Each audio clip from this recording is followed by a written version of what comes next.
Wow.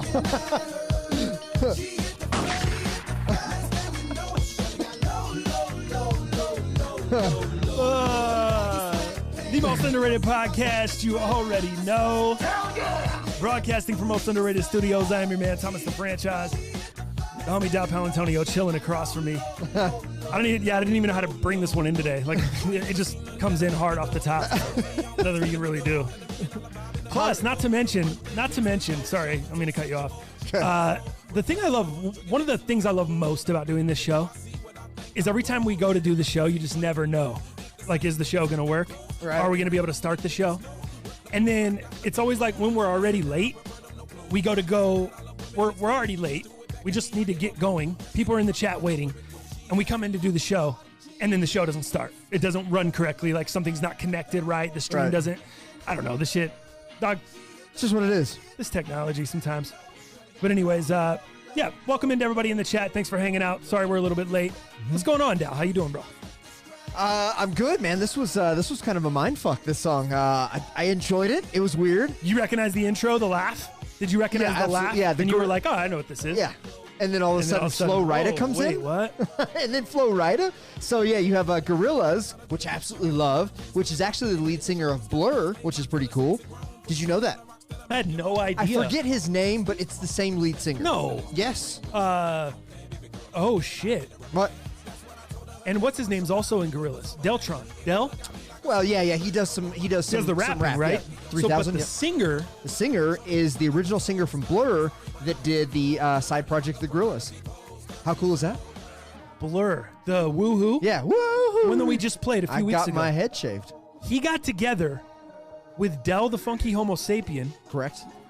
And they, wow, mind blown, and bro. Then, and then Gorillaz comes to fruition. I had no idea. Yeah. I just remember when those dudes first dropped Clint Eastwood in like 99 or whatever that was. So good.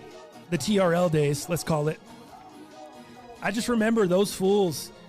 There was such a mystique because it was like, I think me and my homies knew Del was a part of them, but that's all we knew. Mm-hmm. And then I started hearing like about classmates, in high school going and seeing shows, going in Gorillaz, and the internet wasn't really like crazy yet. It was just light internet.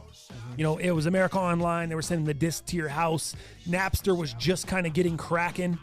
It wasn't like you could find every single thing, but you started to see little things about these like concerts, and it's like, wait, what do these fools do when they're live? Because all their music videos are animated. It's all cartoon shit. And you go to a show, and it's just a screen. And you're just watching a screen. Yeah, absolutely. With these fools just on a screen. Are they even in the building? Are they even performing? Are they just playing the track? Like, you don't know. Right. You don't know. Because, yeah, it's just a screen. They don't want any identities. And then they have those, obviously, cartoon characters that are supposed to represent Gorillaz.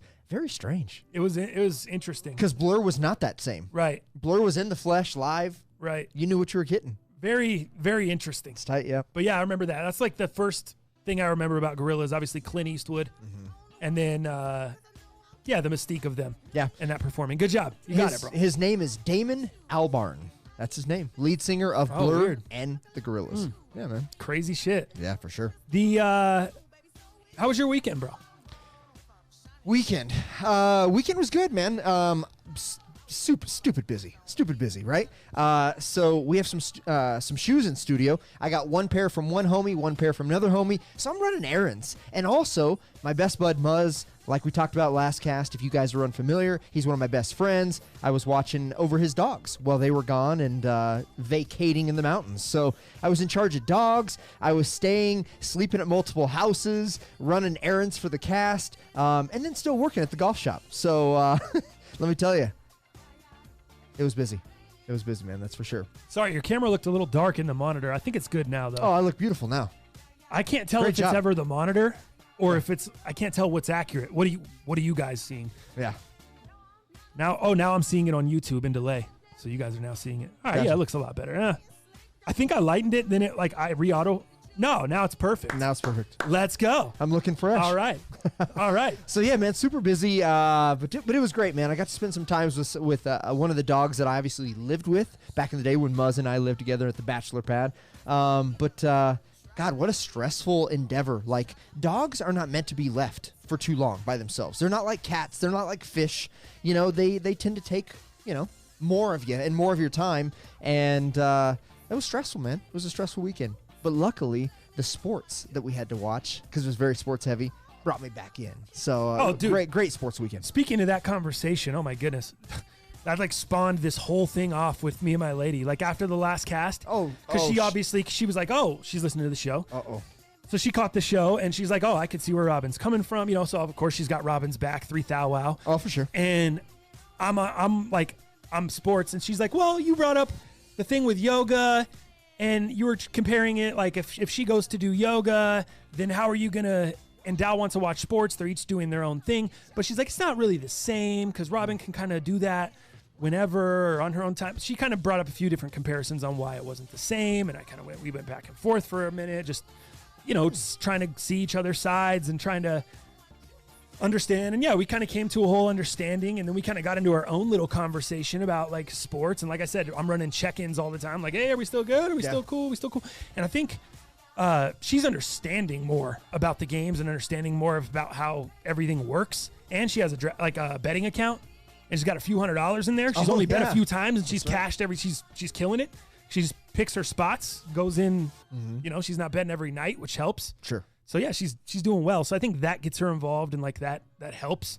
But we still had this like crazy, in-depth convo about the whole situation, about what you're gonna do with sports. Should sports people be with someone? If you like sports, should you be with someone that likes sports too, or someone that doesn't like sports? Like, is that eventually going to grind on them? Is that eventually going to be something that drives you guys apart? Because sports is one of those weird things that they're on at a certain time.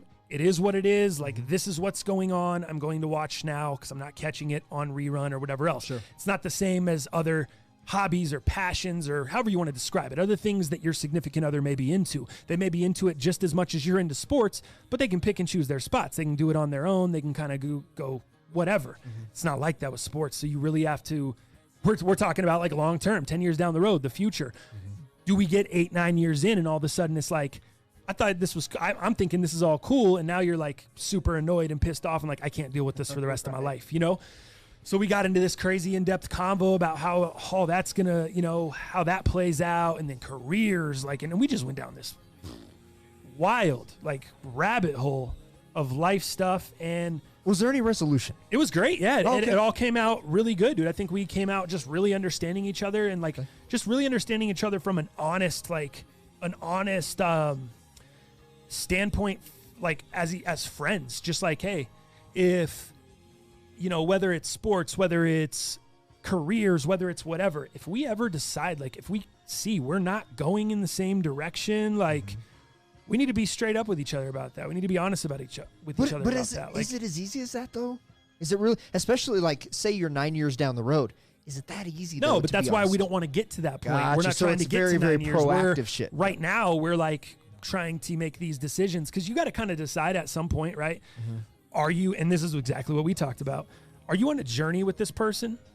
Are you in this person, you love this person so much that career, passions, hobbies, friends, whatever else gets in between, nothing's going to kind of divide that. Are you two on a journey together and you're going to flow through life and go to battle with each other and have each other's backs, and she's got to move here for this career move and you've got to move here for this career move, and you guys are just going to make it all work together and you're on that journey? Or are you in the type of relationship where it's two separate people? I know what I want. One person is saying, I know strictly what I want, whether that's kids, whether that's house, whether white picket fence, whether it's living in the mountains, whether it's whatever it may be, right? One person saying, I definitively know exactly what I want, and you're coming or not. But this is what I want. Do you want the same? Are you on or off? And those are the two kind of totally different types of relationships. So I told her, I'm like, we need to define what we're in. Yeah. Are we in hey, if I got to go take a broadcasting job in South Carolina or something, whatever, are you on this moving journey, or are we mended together on this, or are we I'm doing this and you're coming or not kind of thing, which one are we with? So we're kind of looking at that. That's tough. Both sides. And yeah, dude, it was a great conversation though. It was really, really good, man. That's cool. It was a lot of just, cause I think if you don't talk about that stuff and you just each are thinking about that kind of stuff on your own, it can stress you out. And then you don't have answers because you didn't talk to the person, or you're afraid to bring it up because it's weird or it's stressful or whatever the case may be with the convo. We didn't have any of that. It didn't stress us out. It didn't make us feel weird. It made us feel good and like we're on the same page, and we're reassuring. Right. Because now we communicated about it. So it's tight. I hope I hope others took our advice and had great conversations like you guys did. If you need it. I mean, it depends on your right? relationship. You might be in a relationship with a sports fan or with someone that's, it depends on how your relationship and stuff is. And that's what we're trying to define. So we don't get in that 7, 8, 9 years down the road. And we didn't make any agreements to that in the beginning, or we didn't, we were just kind of flowing through.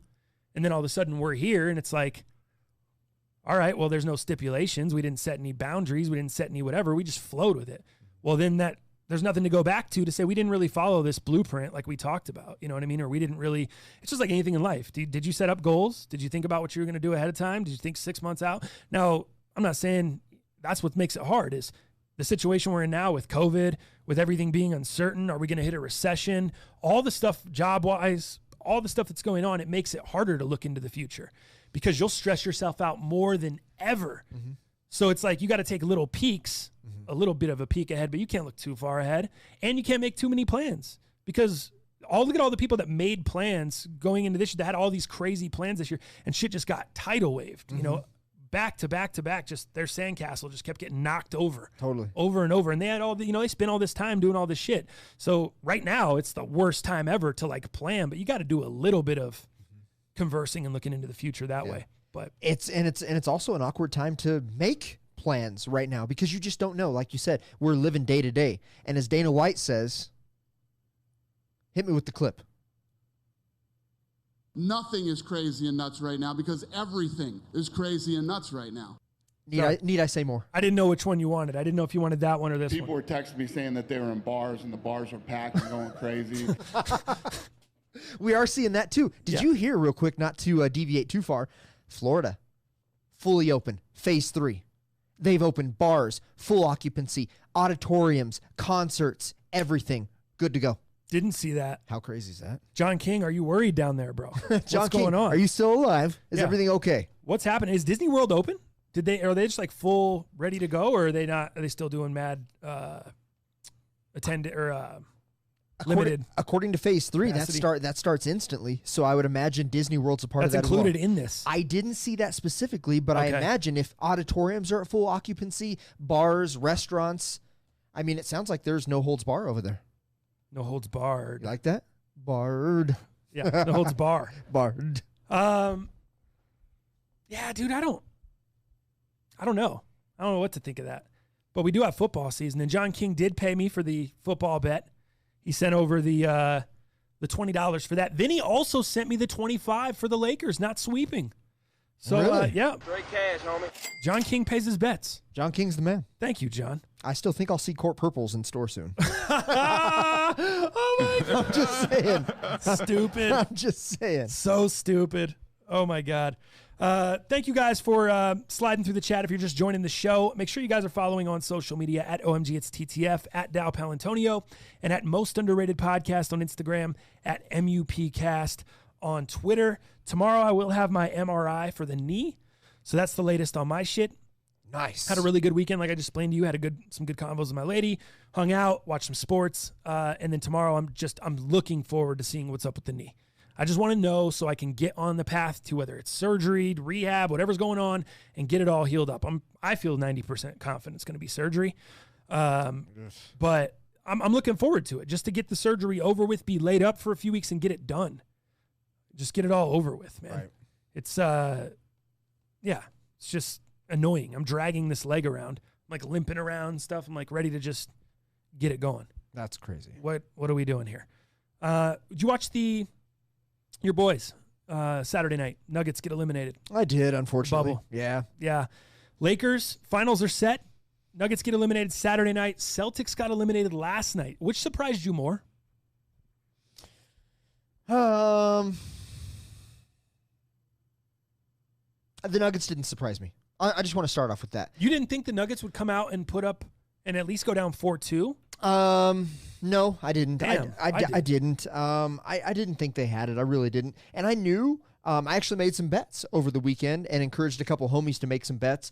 I just felt LeBron was going to carry the team. We knew Anthony Davis going in was, a possible scratch, but you also knew that he wasn't not going to not play if he had any ability to as well. You saw him working his leg out, his ankle out, before the game. It showed some of that, and obviously, he played. But you knew LeBron was going to carry that team. And so I actually put 50 down, stating that LeBron James would have a triple-double, and sure as shit, triple-double easy. Damn, what did that pay? 50 to win what? 50 to win 140.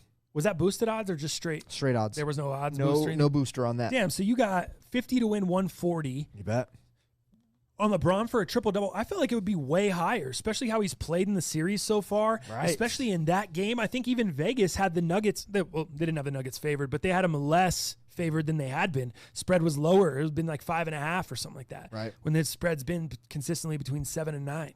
Yeah, because he really hasn't done much. I mean, he's thrown some great passes, some great assists, but in terms of having, great stats across the board, we haven't really seen that yet. Yeah. And I just felt like tonight, took a chance on that triple-double. I feel like that would be not a great bet. I don't know. And I felt like it would have paid more, but maybe, it's just something I felt, kind of like good. When the Nuggets did win their last game, and I was like, man, I just knew they were going to win, so I throw money on the money line, and I do some player prop bets.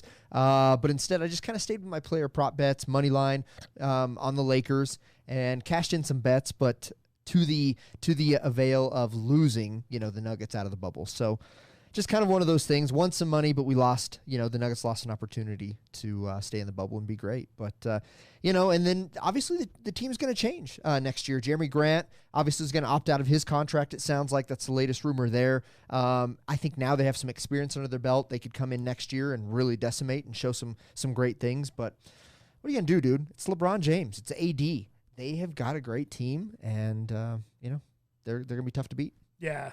It's going to be, I think it's going to be fun to see because the Heat are so, no pun intended, they're so hot right now that I think it's just going to be fun. Yeah. It's going to be a really fun series. I don't think you think there's going to be no 4-1 going on. I don't feel like that, do you? No, I don't think so at all. No. Who do you think Dwayne Wade's cheering for? That's his best friend against like his old team who he still has obviously huge roots for. You know what I mean? So, I don't know. Yeah, it's going to be an interesting series. I thought for sure the Nuggets would at least go down 4-2. I thought they'd get another game. They just Murray with the injury at the end of the game wasn't looking good. Mm-hmm. And that's all for the Nuggets. That's a wrap. You think next year they come back? Western Conference Finals again? Because of the young core, team? I think and we'll have a whole nother year under your belt. You get the bubble experience under your belt. For sure. Everyone meshing, probably no Millsap. You're going to lose a couple of little pieces like that, but nothing major. Millsap, Grant, yep, for sure. No, I think this was a great experience. I think the team camaraderie, a young team. You look at Mike Malone. He's badass. He's going to stay where he's at. I think we'll be in great shape next year. We'll lose some intricate pieces, but I think we'll be fine, especially with that young core. My man Thomas Yee in the super chat, $4.99. Thank you, Yee. Appreciate it, bro. He didn't even say anything. Oh. Here's $4.99. Underneath it, he said, "Oh yeah, we're definitely in a recession." Thanks, Yee.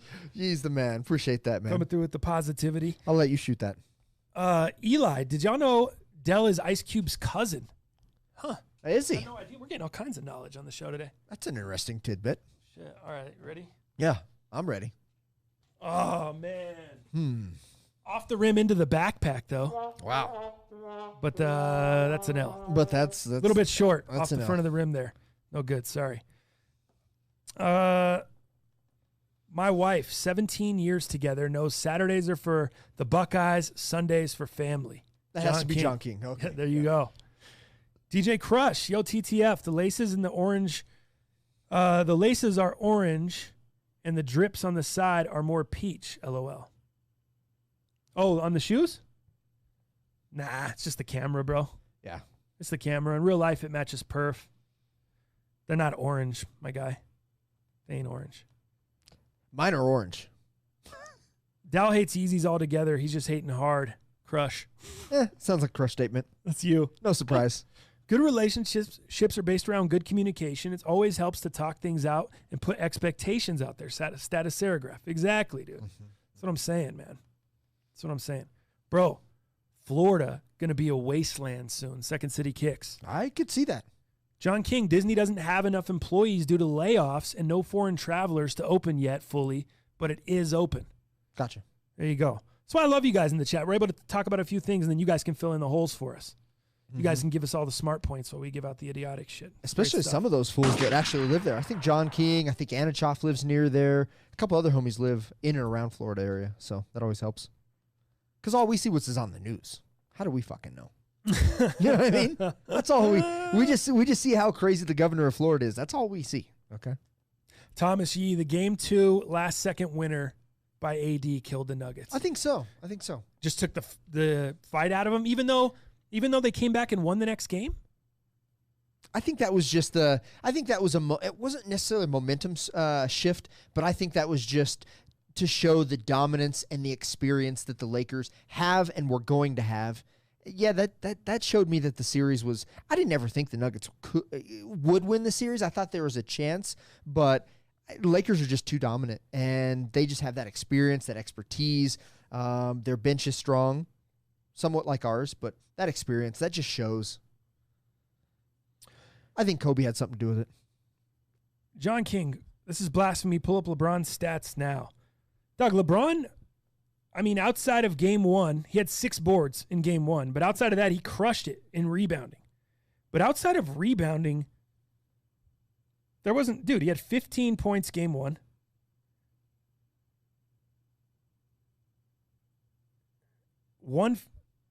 The 3-pointers were terrible in the series. 1 for 4 last game, 1 for 3 the game before, 1 for 4 the game before, 3 for 8 game 2, 0 for 2 game 1.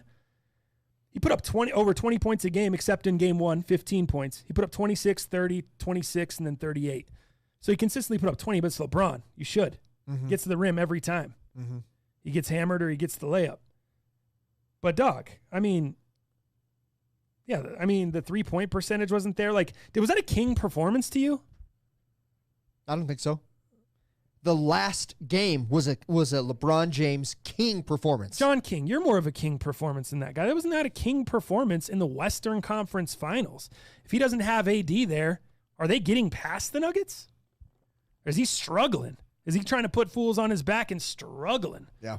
Because it's not like dog, I mean, you know. I don't know.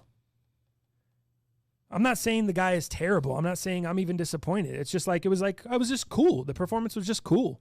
It was nothing mind-blowing. It wasn't a crazy Western Conference Finals performance. Just cool. Right. Got past the Nuggets, though.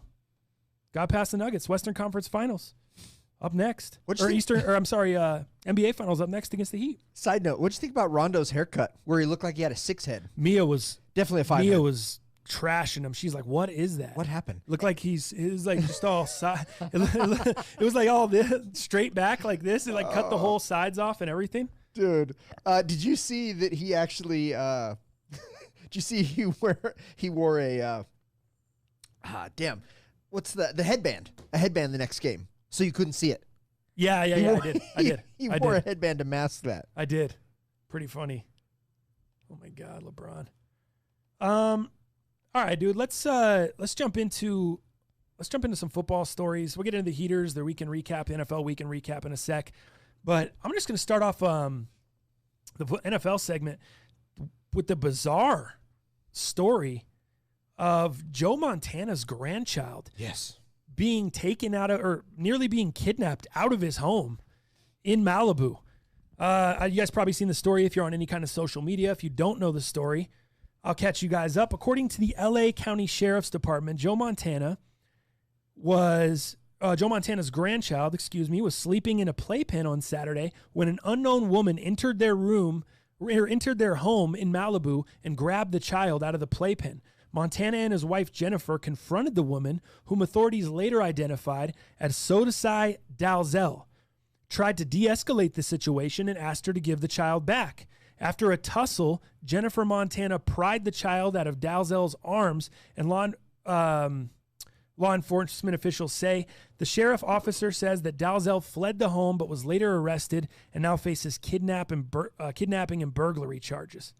It wasn't immediately known whether Dalzell had a lawyer on her behalf, declined to speak to the sheriff's office, and the investigation's still ongoing. Wow. Nobody was hurt, nobody was injured, but it's just strange. Like, was this woman was something mentally up with her, and this was not a targeted attack on Joe Montana's grandchild? Was this someone that, like I said, mental illness? Was it someone that was targeting Joe Montana? Was it someone that was a friend of the family? Someone that they knew? It doesn't sound like it from the story, unless we're not getting that info. But everything I've read and all the most up-to-date info, it doesn't sound like they knew anyone or they had any connection to her. It sounded like she just rolled into their crib. God, that's weird. That's almost like Tom Brady. And then rolled into the baby's crib. Yeah, it's almost like Tom Brady walking into the wrong house. No way. Remember a while back? Like, yes. Because there was, but at least Brady had intentions. He was going somewhere. This chick just sounds utterly confused. Do you think? I think it was a mental thing. Maybe It has to be, but why she's Montana's just roaming house? around those mansions in Malibu with mental illness, and happens to walk in Montana's house where they actually were watching their granddaughter. There's got to be some connecting piece. And goes to where the playpen's at. Yeah. And that's the scary thing, dude. I was just talking to my lady about this. I'm like, if we were ever balling out, babe. Yeah.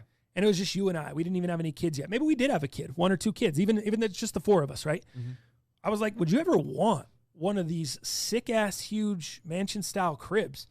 Because I just feel like shit gets lost. Your kids could get lost in that bitch. Like, you don't even see him for a day. You're like, where the hell is Marty at? Like, what is going on? I haven't seen him for a week. And same thing here. Like, someone just rolls into your crib. How long was she walking around the premises or around the house before anyone even recognized her? Maybe she was there overnight. Where did she go? She slept in the cellar. There's multiple. She was in the wine cellar sleeping. There's multiple wings. Came upstairs to get breakfast and saw the playpen. She was like, all right. I got to hold the baby for a little bit. Maybe Weird. the baby's hungry. I don't know. Sodasai Dalzell. Huh. There's no mugshot, though, dude. I looked all over. I was trying to get a muggy for us. No muggy. I want to see what this lady looks like. What a weirdo. Yeah. It's just a very weird story. But she was later arrested, it said. Yeah. 39-year-old woman. She was arrested, and now she's facing burglary and kidnapping charges. I can't wait to hear what the connecting piece is. There's got to be a connecting piece that comes out. Something. Dude, something. That's what I really want to know. Something strange. But you hear about, it's like a Lifetime movie. My lady was saying. It is. She's like, this is like some shit you hear about. It's but like normally that- they have some kind of weird connection. Yeah. But you've heard stories like this. You've heard stories about crazy-ass ladies cutting babies out of pregnant women's stomachs. You remember that a few years ago? Oh, I'll pass. That's crazy. Have you heard of that? No. In Colorado, maybe 2 years ago, maybe a year ago. This lady went to a Craigslist ad, went to buy some shit, went to go I think we talked about that on the cast now. Did we? That sounds very familiar now. Well, that's interesting because you just told me you've never heard of that. I don't know. When you told me the incident of it happening, then it brought back memories. But I'm like, cutting a baby out of the stomach didn't bring any memories back for you. No, that sounds Interesting. brutal. All right. But then as you're telling me this, I'm like, holy shit, that sounds really familiar. I think right. we talked about it on the cast, but whatever. Just being honest here. Yeah, she went and placed a Craigslist ad, showed up for the ad, and the lady was pregnant, and she freaking cut her baby, tackled her and cut her baby out of her stomach. People are sick, dog. Just left the lady there. She was bleeding out, cut her baby out, and tried to roll out the crib with the baby. Wow. How insane is that? We had a baby, it's a boy. Bob had a baby, eats a boy. You guys remember that one? Yeah, it's a great commercial. Geico, I think. Yeah, It's Bob, saving money. had a baby, eats a boy. It's a boy. Yeah, so that's a little bit nuts. Joe Montana, grandchild, safe. Everything's good to go. No issues there. Hopefully they change the locks. No shit, right? Yeah. Over the weekend, Dow, fantasy, Draftkings, little bit of betting. We'll get into the heaters in a second. The Draftkings league. Dude, I have not. This is actually the best I've done in our league. I barely cracked the top 10. I was 10th. Oh, nice. Yeah, not good. Were you even in the league this week? Below not good. What? I don't even see your name. I didn't get in there fast enough. You're kidding me. I have been taking second and third place the previous couple weeks, and didn't get in on time. How do you not get into your own show's tournament? I literally looked on Saturday, and there was still spaces available. Saturday evening. Still space available. What do you mean I didn't get in on time? The thing went up Thursday. You even said. It went too early. I said to you, I'm like, you got it early. You told me on Thursday before the show, you got the Draftkings up and going. Yeah. Yes, I did, sir. Yeah, want to try to get it filled. Yeah. Want to try to get some things done for the show.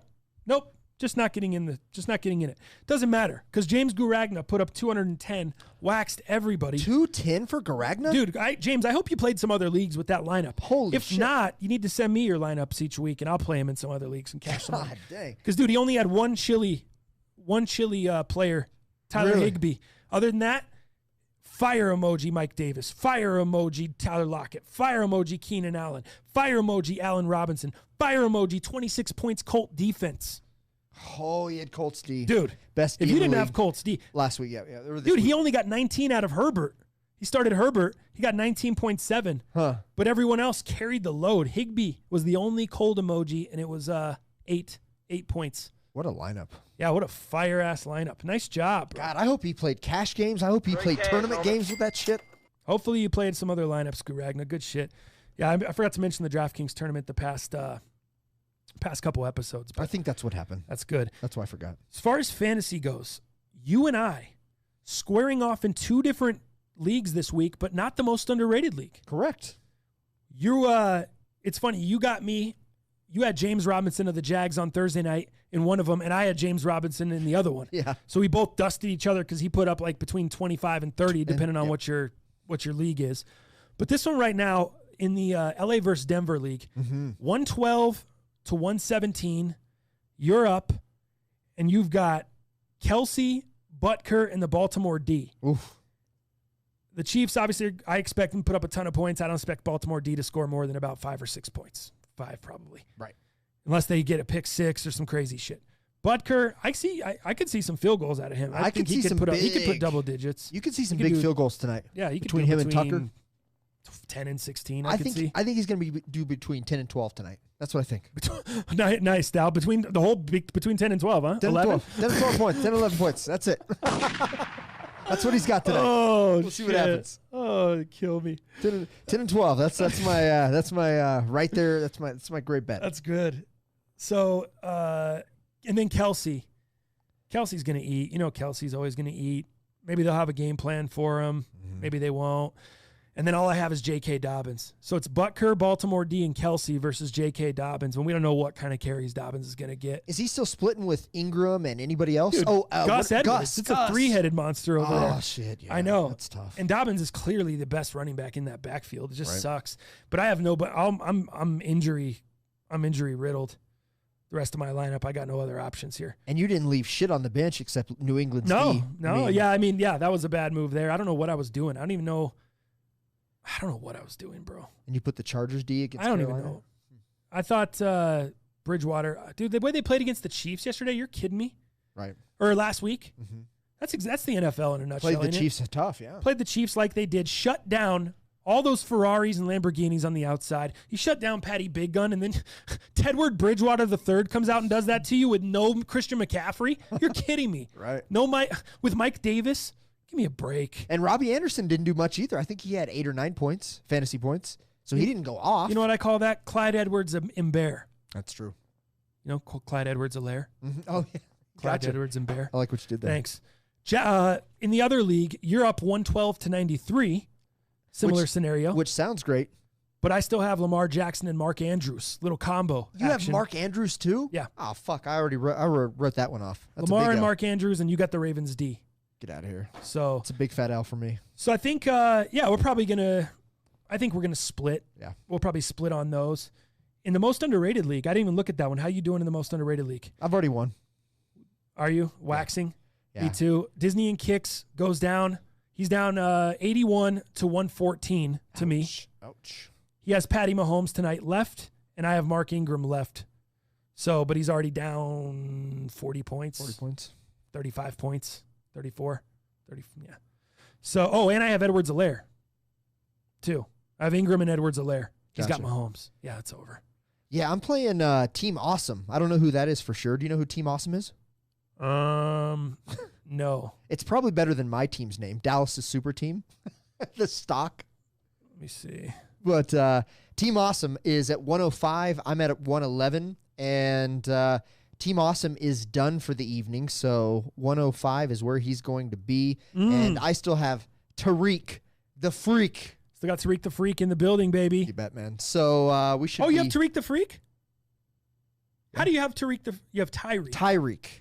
Tyreek Hill is not different than Tariq Tyreek. Cohen. Yeah. I was like, what do you mean? Yeah. Guy just went out with a knee injury. Tyreek. How do you have Tyreek the Freak? He's not Tyreek. playing in it. You have Tyreek Hill. Okay. Tyreek the Freak. Which, in reality, he should be called Tyreek the Freak because he really is a little bit more freaky than Tyreek Cohen. Yeah. But Tyreek had the name coming into the NFL. So. Well, and I should know. I should call him the Cheetah. That's his name. The Cheetah. Yeah, there you go. What am I doing? There you go. Come on. What are you doing? It's my bad. What are you doing? Yeah, so that's toast.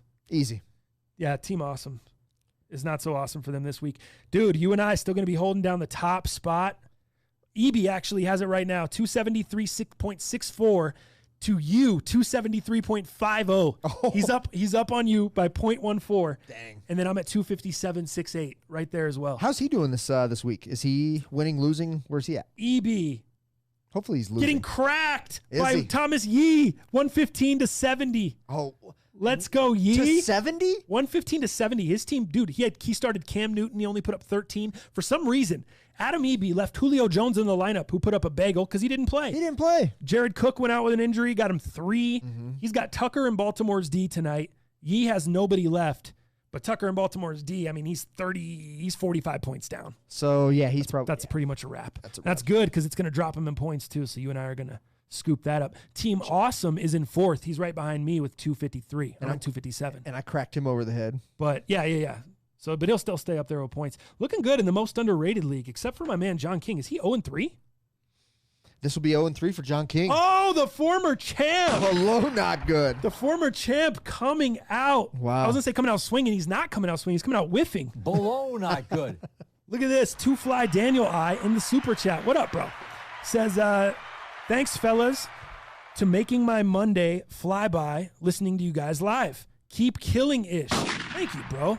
I'll shoot to that Come shit. on, Dow. Get it man. in, bro. Stop messing around. You've been a little slow. Oh, yeah. It's simple.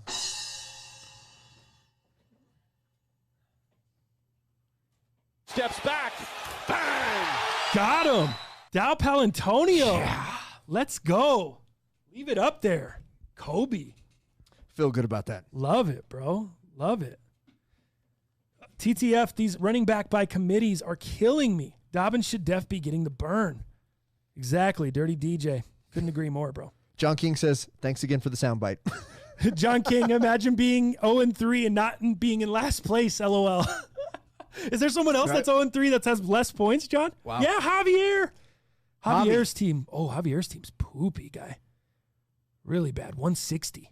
Oh, yeah, remember he tried to trade Barkley to Jeff Kirby after Barkley tore his ACL. After he's out for the season. And then he tried to make Magana a crazy trade, too. Javi. That's funny. Javi's going for broke. Hey, at least. He's like, screw it. I'm in last. I'm doing what I can. Hey, it never hurts to ask, I guess. I like it. Did everyone pay? If you haven't paid, please send your 50 to most underrated podcast at Gmail. Yeah. On PayPal. If you need to do Venmo, you can just hit me up. It's OMG. It's TTF. I know some of you paid through Venmo. Some of you did through PayPal. So I need to sort that all out. Make sure everyone paid. I think we may have close to everyone's money. I think we're only missing like 1 or 2 if we are. I think 2 people. Yeah. But yeah, so make sure you guys pay for the fantasy league. Let me play you this sound tonight because you were talking about the cheetah. Mm-hmm. He was asked who would win in a race between Tyreek Hill was asked who would win in a race between him and Lamar Jackson. You know, they're squaring off tonight. I love when they say that. When they say, oh, Mahomes versus Jackson, then never even touch the field at the same time. Right. You know, same thing here. Tariq and Lamar aren't going to be on the field at the same time. Mm-hmm. But he said, well, who would win in a foot race, Lamar Jackson or Tyreek Hill? Here's Tyreek Hill's answer. You got 2 of the best quarterbacks playing in the league, you know. Whoops, a good offense. On Sunday, their quarterback up next to Tyreek. There you go. Mm-hmm. If I line up against Lamar, you know what? I mean, I don't retire from racing, man, so he'll probably get me right now. You know, Lamar, he's a GOAT. He's a dog, man, so obviously he's dangerous with the ball in his hands, you know, and, like, for him to be that fast and for him to make people miss, like, the way he does is just crazy to me, so. Tyreek Hill saying he's retired from racing. Many consider him the fastest in the NFL. Do you think the injuries over the past couple years have slowed him down a little bit? Is he maybe not as dangerous or not as electric in open space as we've seen? I think so. Considering what you saw from Kyler Murray yesterday, bro. A wide open tackle for a DB, an NFL DB, and he just made that full. He didn't even touch him. Didn't even get one hand on him. That's what I'm saying. Him and Lamar, Kyler and Lamar, I should say. Man, juke kings. Watch, Tyreek's about to go out and show you fools tonight. Yeah, no doubt, right? He's about to go out and light this shit up and be like, "Are y'all insane right now? Are you guys nuts? Did you forget? Did you forget, bro? He's about to. I still think he's super fast. I think he's giving Lamar a little bit of. He's giving him kind of some. Just like think he can still run like a little humble pie, like being nice. Think he can still run a 4.2 40? No, like I said, knee injuries and the ankle injuries, and he's been getting banged up, dude. You saw that with remember the Chief speedster, Dante Hall. Remember that guy? How fast he was with the return man? X Factor, dude. He was so fast, and then I just remember the same thing. He started playing in the slot, started playing wide out and getting hit. Remember John Lynch? I remember John Lynch in Mile High Stadium because I was at the game. Gave Dante Hall the most body-rocking helmet to helmet, like almost backflipped him, dog, because Dante Hall was little, like Tyreek Hill. John Lynch lit him up over the middle, bro, backflipped him, and I don't know if they carried him off the field or, dude, he left the game, got super messed up, and I think that takes a toll on guys. Sure. I think those injuries, all that stuff, it just adds up. Do you have Tyreek Hill in any of your fantasy leagues? I do. Did you take him too? Well, here's a message from Tyreek Hill to all the fantasy owners. I will give you my all every single play. You know, every time Pat throws me the ball, I will make sure I complete the catch, and I make sure that I try out my best to get a touchdown, man. Hey, if I'm on anybody's fantasy team this year, I'm going crazy. I promise you. I will try my best to win you your fantasy. Just make sure you donate to soulrunner.com. Just make sure you do that. Soulrunner.com is his clothing line. Oh, okay. Did you know Tyreek Hill has a clothing line? Had no idea. Is it tight? Should I pull some up? Soulrunner.com is his clothing line. I haven't even checked it out. But he says his players, his teammates are loving it. His friends are loving it. And he's trying to take over with Soul Runner clothing. Soulrunner.com. That's weird. When I put soulrunner.com in there, it comes to a weird. Did he not? Did he say Just something? make sure you donate to soulrunner.com. He did say soulrunner.com. Are you sure it's Soul Runner? Because I'll show you what comes up. All right. Let me see. Show me. That's what I see. Oh, my bad. That's that's the website. What does that mean? Soul Runner. So do I go to Soul Runner? Do I go to Here, let me airdrop you this link, bro. Ah, shit. Dude, I just realized that I have GarageBand open and I'm not recording the fucking audio. Oh, nice. Great job. Now I have to wait for YouTube to process it. Poor patrons. Later. YouTube takes forever to process it too. I'm sorry, fools. All right, check this out. Am I dropping this to your MacBook? Yeah. Is that the best? Do it. Course of action here? All right. It's a link to a website called Fresh LA or FRCHS LA. Gotcha. Is that fresh? Fresh. That's like Fresh LA. Maybe I should have done soul like SOUL versus SOLE. Oh, you didn't have it spelled right? I didn't have it spelled right. Oh, so maybe there is a soulrunner.com. Could be. So let me try that. Well, this is cool. Soul Runner by Tyreek Yeah, Hill. this is what was linked. No, dude, that doesn't pop up either. Does it not? No. Yeah, we'll just take a look at this. How about that? So he shouted out a website that's not. Come on, Reek. Soul You're supposed to Runner. get promo, guy. Yeah. We got some beanies, look at the fire, literally fire gear. It's very Travis Scott looking. Exactly. Like, very punk, like emo punk. Yeah. Let's see here. Like some biker jeans and some. Yeah, almost with like a heavy metal twist. Yeah. Like that Soul Runner that you see on the screen right there, like I could see that as like a heavy metal. Who knew Tyreek Hill had a clothing line, bro? Oh. Look at that. Should have been doing this in sneakers and fash. Got some little denim. Yeah. Denim Dan over here. Yeah, it's cool. I kind of like this tee. This tee looks cool, man. Oh. It's like a skull with the Soul Runner on top. Yeah, Soul Runner. It almost looks like the Soul Runner lettering is on fire. Yeah. Up at the top. Yeah, go check out soulrunner.com if you guys want to get any of Tyreek Hill's gear. Just kidding. Don't go out of that, because either way you spell soul, there's no soulrunner.com available. We couldn't find it. But this was on Fresh LA. So you see the website up there, FRCHS, and then LA. So you can check that out. And then under collections, if you type in Soul Runner, That's dope.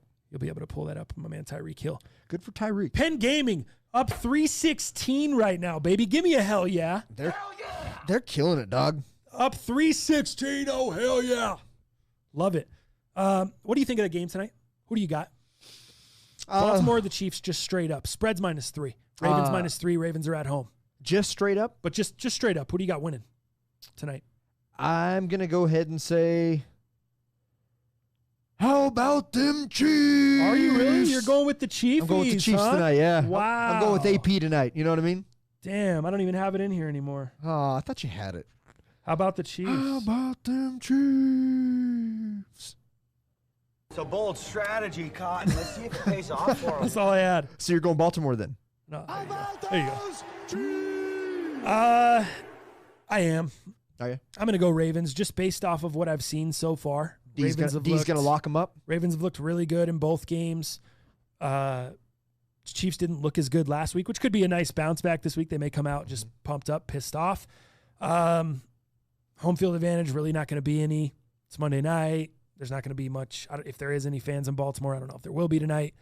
But I just think the Ravens, until they show me otherwise, they're the sickest regular season team. They beat everyone in the regular season. They throw all caution to the wind. They do everything in the regular season they should be doing in the playoffs. It's like when they get to the playoffs, they start doing this conservative, different type of game plan. They don't let Lamar be Lamar, and I don't know, or Lamar changes maybe. I don't know. Something happened. Ravens. I think the Ravens are they're just great regular season team. I think they're just better in the regular season, and the Chiefs play well when it matters. And this doesn't really matter that much. Let's be real. What's the over-under total points, you think? And would you possibly take the over? The line's over 54. 54. It feels too easy. It really does. It feels like it'd be a 57, 59. Mm-hmm. Even 30s. I mean, I could see this being a 31, 35 type of game. You know? 31, 35, 31, 34, 33, whatever. Mm-hmm. Yeah, whatever it is.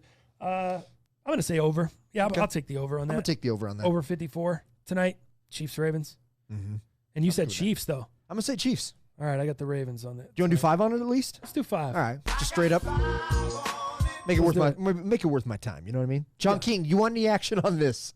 John King, I will take you this time if you would like any action on this. Franchise says, Dallas, you go ahead and make bets with John King from now on. I'm going to take his money. AP said Tyreek's clothing line is all cheetah prints. That'd be tight if it was all cheetah shit. That would be cool. It'd be way cooler. That isn't Soul Runner. I don't even understand the name doesn't connect me to Tyreek Hill. The look doesn't connect me to Tyreek Hill. Nothing about it connects me to Tyreek Hill. So for that reason, I'm probably out. I mean, For that reason, maybe Tyreek just lost his domain. Maybe he just forgot to pay for the next year of his domain and it just disappeared. Maybe. Could be. Maybe. GoDaddy expired. I've had that happen before. Same. AP, TTF, let's bet some red lobbies, fool. You want to bet? Do you still owe me one red lobbies, AP? I feel like you might owe me a red lobbies. But anyway, yeah, I'll bet red lobbies with you next time you come out here. I'll take the Ravens. And you get the Chiefs. Just straight up tonight. Winner of the game. No spreads. I'm in. I'm already ready already, bro. Don't worry. Let me see here. What else we got on the rundown?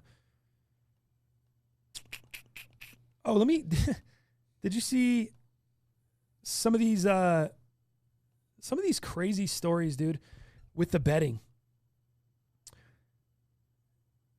The Giants and Daniel Jones cost people a lot of money this weekend, man. I was one of those people. I was too. You were on the Giants. I was on the Giants. Let's go ahead and jump into the NFL Week in Recap and the Heaters Recap here. We're not going to start out with the Giants, though. Let's start out with a couple wins, bro. Because we did have some dubs. The Chicago Bears. What a comeback. The Atlanta Falcons crash and burn 2 weeks in a row. Did you see that coming? Awful. Another 99% chance of winning. So if you would have bet the Bears when they were down 26-10, 6 minutes to go in the fourth quarter, just over. There was 6:20 to go in the first quarter, and they were down 26-10. Isn't that insane? That is crazy. The Bears scored that touchdown with just over 6 minutes left, their first touchdown since that point. Is that after they benched Trubisky and brought in Nick Foles? Nick Foles. Yeah, Nick Big Foles. Dick Nick. And this is how some of that sounded. Third down and 8 with the Bears already in field goal range. The pass is caught in the end zone for a touchdown by Anthony Miller. Easy coverage. TTF had the Bears +3. They didn't even need the 3. They end up winning the game outright, 30-26. We get the easy money on that one. That's a great win, dude. It's not, I call it easy money. It actually wasn't easy money. That was stressful money. It looked terrible the entire game until the very end right there. I don't know what to tell you. Great win. I call it easy money, but it really wasn't easy money. That's just life. Moving on. Dow. One of your wins. Yes. The Steelers -4. Another one that wasn't looking great early. Texans jumped out on top of them, started punching the Steelers in the mouth at home. I was a little bit nervous, especially at home, but they seem to come back, kind of pull themselves together, get things going, and the Steelers end up getting the win and the cover. Shotgun. Roethlisberger. Rainbow. Touchdown. Eric Ebron. Beautiful connection. Big Ben to his tight end. There you go. Rainbow. And they get a 10-point win. Easy cover for Dow. What was it, 31-21 or 30-21, something like that, 9-point win. Yeah. Easy cover for Dow Palantonio there. Another easy win for us, bro. Patriots -5.5. Oh, yeah. Did you see Cam Newton turn into Gumby on the sidelines? I did. That was awesome. on my story there. Patriots, another one of the teams that you and I were both on. Looked to be in command. I mean, it was never really in doubt. Vegas kind of put up a little bit of a fight in the beginning. Patriots struggled in the first quarter, but after that, it's pretty much all Cam, the Pats. Looking over at Burkhead. Open space. Nice move, and he's up and over for the touchdown.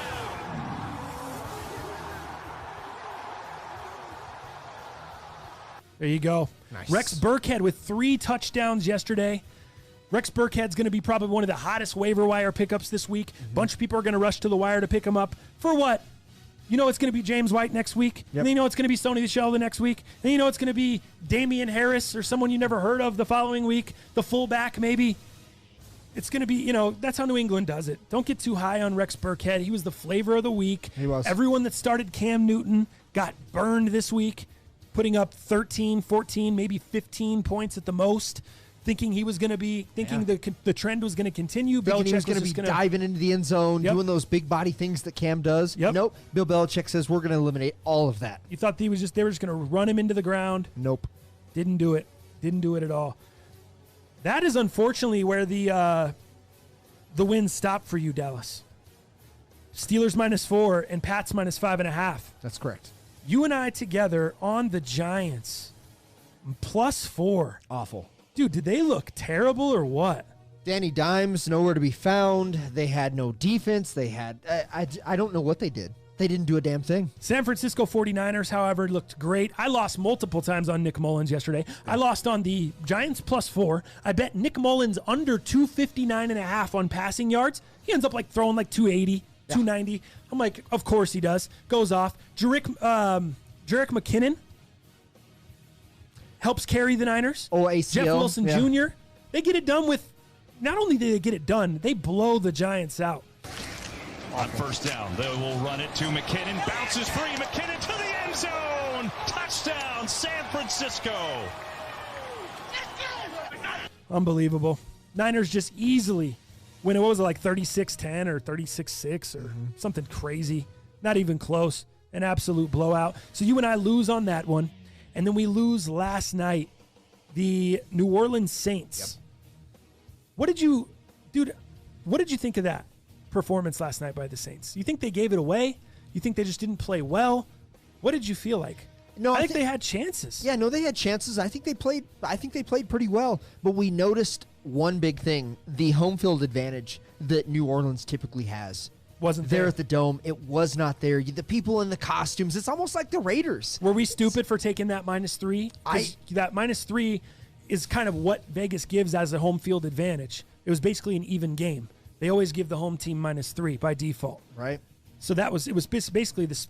It was 0. Yeah, should we have just taken the points? I think we should have just taken the points, and I think we're starting to see the Packers become the definitive dominant force in the NFC this year. I think they're proving it game by game by game. Rodgers is keeping his fucking mouth shut. He is just playing, and they had Devontae Adams, their best player, out. Aaron Jones is still decimating, doing what he wants, whether it's catching it in the backfield, catching it fucking 40 yards downfield, and just running over fools with his sombrero pre-game. He looks tight. The sunglasses on the sideline, dude, were really tough. I think those were Neff, probably. Dude, you think those were Neff sunglasses? Super sick. But Lazard coming out of nowhere. I guess not coming out of nowhere, but Lazard had a big game last night. He's a local kid. Yeah, I know. Works with the Sin Eyes. We've met him, local kid. But I'm happy for the Packers, man. And LaFleur, is that how you say his name? Matt LaFleur. 3 losses. He's obviously 16-3 to start his career. I know. He's obviously got something going on over there. Looking good. And he's not getting fined for the masks like all the other teams are. They got some good things happening over there, and they are the leaders of the NFC definitively. 2. Lewis was covered by Jenkins. Goes back to him. Lewis caught it. Great adjustment. Touchdown. Remember that one? To be a push-off. At least from here, it was looks like a push-off. That had to be a push-off. At least from here, it looked like a push-off. Yeah, I agree, Chris. It was a push-off. Cost me in Dallas the game last night. Yes, it did. But I do think New Orleans, more than that, more than the push-off, some calls, whatever, they just squandered opportunities. It just didn't look crisp, didn't look sharp. Some of the fumbles. I mean, outside of Alvin Kamara, I don't know. I just felt like they just didn't look that sharp. And maybe the Drew Brees arm shit is real. Maybe him throwing downfield, I don't know.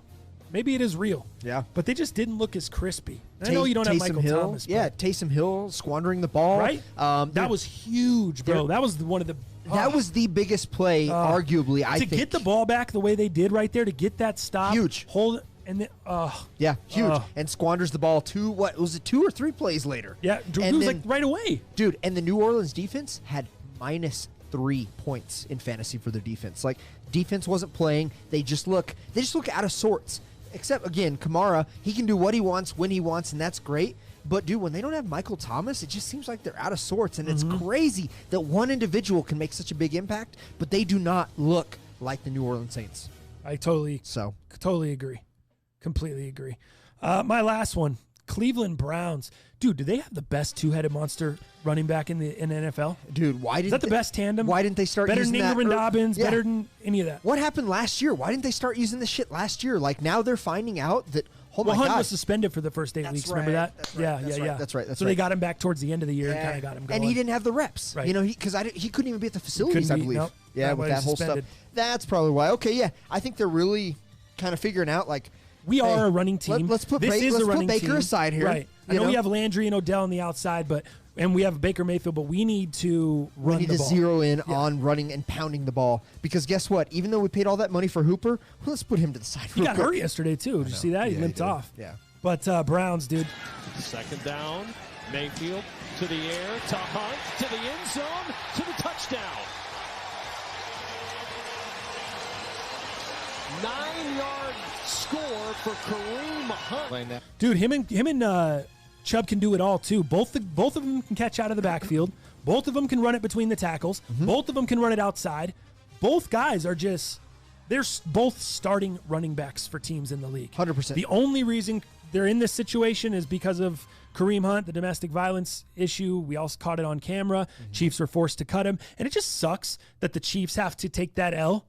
And it's like, oh yeah, you guys have him on your team now, so go ahead and take that L on the way out. And we're just going to give him away. Yeah, you're basically giving him away just because of public scrutiny. Yeah, it's like, ooh, if we keep this guy on our roster, we're going to get criticized publicly by these organizations, these whatever. It makes the Chiefs look bad here and there, but then the Browns can just go pick him up later on. Yeah. And I think it was one of the Chiefs' former front office guys that works with the Browns now that went out and got him and said, hey, I knew Kareem when he was with the Chiefs. Yeah. He's a good kid. He made a mistake. Let's bring him in. Let's give him a second chance. It just sucks that he can't get the second chance with the team he was with. Totally. He has to get a second chance somewhere else. Yep.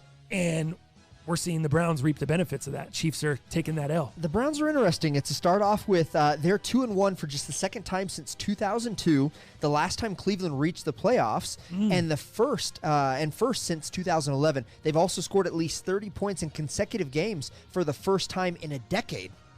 So Wow. we're seeing some interesting stuff from the Browns. It's not something to get excited about. I'm not on the Browns bandwagon by any stretch, but I think they have found some things that are finally working for them. And for the city of Cleveland, for fuck's sake, Cleveland. I'm happy. I'm happy for them. You know, this is great, man. The two-headed monster, I think, is the exact thing they needed. And I have Chubb in 3 leagues, so let's keep riding the hot hand here. John King says we're getting a little too excited. It was Washington. You don't think that running back tandem can run against some of the best defenses in the league? I know you guys don't have Joe Thomas over there on the O-line, but the offensive line in Cleveland's not terrible with the run. I don't know how they are protecting Baker. I don't know if the sacks Baker takes are really him or the O-line. I don't pay enough attention to the Browns. But what I see out of the run game, dude, regardless, I mean, of the D, you feed those guys, you keep flipping it to them, the little screen game they got, those guys are dangerous, dude. I'm not calling the Browns to be in the Super Bowl. I'm just saying it's a dangerous team. And your boy Cash -7. I gave up a pretty big fucking number. Browns -7 yesterday. Giving up a tutty and covering, I'm happy with that, bro. Totally. I'm happy. So that is your NFL weekend recap, Heaters recap. What's that going to put us at here? Let me add these up. Dal, you win 2 games. You were 5-0. So you lose 3. You're 7-3 now. 7-3. I win 3 games. I go to 13, and I lose 2. 13-2 to start the year. No, not 13-2. You'd be 8-2 or 8-2. Sorry, I was going off of our combined record. Oh, okay, gotcha. My fault. No, my fault. I was looking at the wrong number. Gotcha. You're right. 8-2. There you go. 13-2. What an idiot. We were 10-0 before. Now on combined. So now we are 15-5 on the year. Super profitable still. Yeah. Oh, super profitable. So it was a good weekend for anyone that took heaters. Dal, I guess you would have came out a little bit below, but you're still ahead on the season, 7-3, and your boy, 8-2 on the year. Great start. Great start to the year. Let's go ahead and move on. Got that UFC over the weekend. Yes. Let's hit this UFC for a minute. We'll get some underrated news stories, and we'll jump into sneakers. By the way, in sneakers, we do have 2 pairs of sneakers in studio. 2 pairs. Give me 2 pairs. I need 2 pairs. But we don't have any Air Force 1s. We do have 2 pairs. One of them is an early Jordan 1. Or should I say was an early Jordan 1? This is going to be interesting. I'm still deciding in my mind. I think I know what I'm going to do, but I'm still kind of making some final decisions. But this Jordan 1, early pair of Jordan 1s, it's going to be an interesting segment. You're going to want to hold on for sneakers. I mean, this is a little... You know what I mean? I like what you did there, yeah. Thank you. I'm in suspense right now. I'm in the studio. It's good. It's good. So you're going to want to hang out for that. UFC. What was that, bro? Yeah. That's all I can start that out with saying. What in the hell was that all about? I felt like Chris Farley in Black Sheep. You ever seen Black Sheep? Oh, love that. Remember when the rock hits the house or whatever, and he goes tumbling down the hill? Or maybe I'm mixing 2 scenes together. That might have been Tommy Boy. Nope, Black Sheep. Black Sheep. Black Okay. Sheep. That's definitely Black Sheep. I know Tommy Boy like the back of my dick. It's not Tommy. Yeah, it's not Tommy Callahan. It's Black. Yeah. Big Tom Callahan. Big Tom son. Callahan. I'm allowed to be a moron. Hey, I'm Big Tom. Yeah. Anyways. Fat guy in a little coat. I used to have that one. That's a good one, too. Black Sheep, where he falls down the whole hill. He rolls down and he's all dusty and his hair's all messed up. Yeah. And he's standing at the bottom of the hill and he looks up and he goes, what in the hell was that all about? He's just all dusty and shit. Confused, That's how I felt. That's what I felt looking at the TV on Saturday night after this Costa Israel Adesanya fight. Nothing against Israel Adesanya, but I was so disappointed in Paulo Costa. Oh, for sure. I was so disappointed in the way he went out and fought that fight. I was disappointed in the hype videos that I watched, the money that I didn't pay to get it on pay-per-view. I brought my uncle over. Roselli came over, watched the fight with me. Just bad, bro. Bad.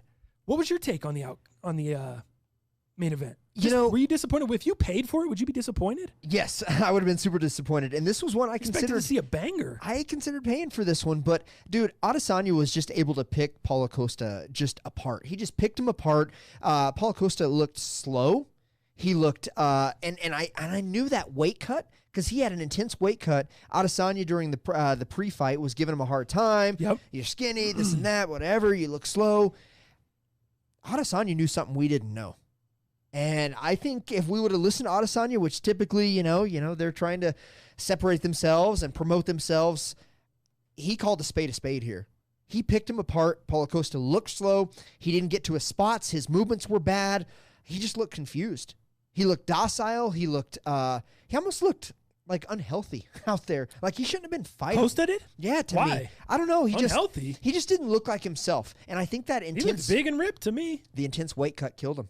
I really Think believe so, that. huh? I'm standing by You're that. going, yeah, you're going out on that sword. Dog, he got picked apart. Yeah. He just didn't- Completely. Yeah. And it was awful.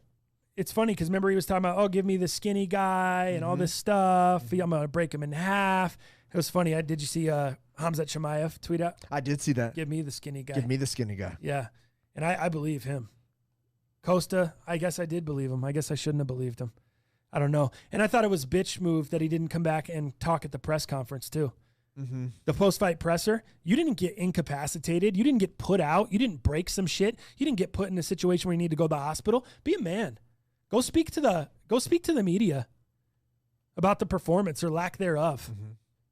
That was just, I don't know. I didn't like that. Check this. Go ahead. What'd you think of that head kick round two? I think that really Vish. that was obviously Vish. the end. Dana White talked about his thoughts on it as well, and he mentioned the head kick a couple times. What did you think about him in there tonight? Well, so much for fight of the year, but domination of the year. I mean, it was weird because, if you look at every other fight that Costa has had, he comes out and goes after people like they owe money, and I think he landed one jab in this fight.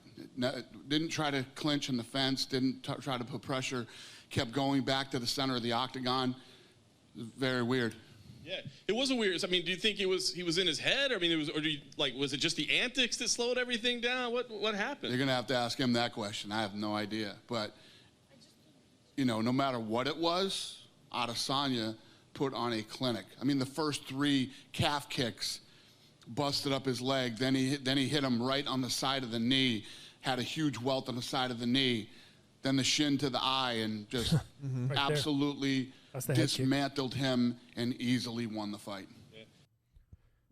That there's nothing more to say. There you go. That's it. That was everything, dude. Is exactly what happened.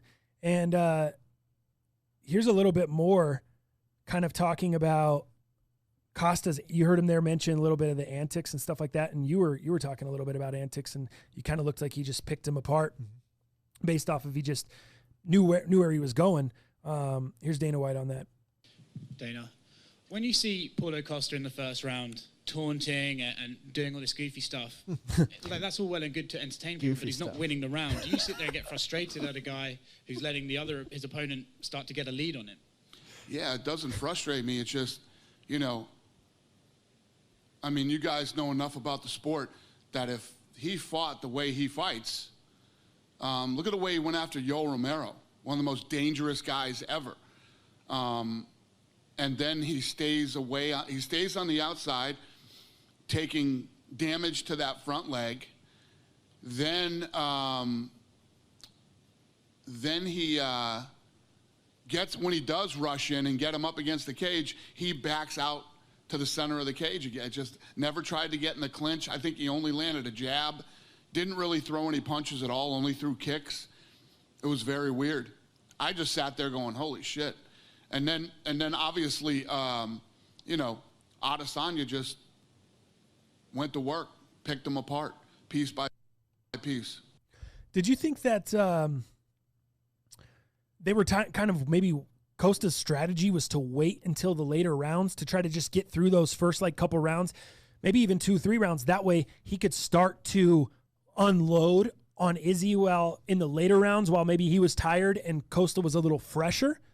Because that's kind of what it looked like. He didn't do much. Like he said, he threw kicks. He maybe hit him with a jab in the the first round and a half when he got knocked out, or he got put out early in the second. But it's like, outside of that, I'm trying to brainstorm any line of thinking of what he was. What was the strategy here, dog? Like, especially the way you are, the way you fight, the way you're built and your fighting style. I just don't see. Maybe he didn't want to punch himself out early and be tired in 4 and 5, which I thought might have been a good opportunity. I talked about that last show. You might have been a good opportunity for Adesanya to get a finish in round 4 or 5 on a tired Paulo Costa, on a punched out. Yeah. But it was like he tried to do the opposite. He was just going to stand around for the first couple rounds and then come on later. And terrible strategy because he didn't make it to later. I think there's something they call playing to your opponent's ability, essentially. And I think he tried to kind of mimic some of the style that Adesanya is known for and tried to play to that a little bit. And we know that that's not the type of fighter that Costa is. And I think that was his issue. I don't think Costa brought what Costa brings.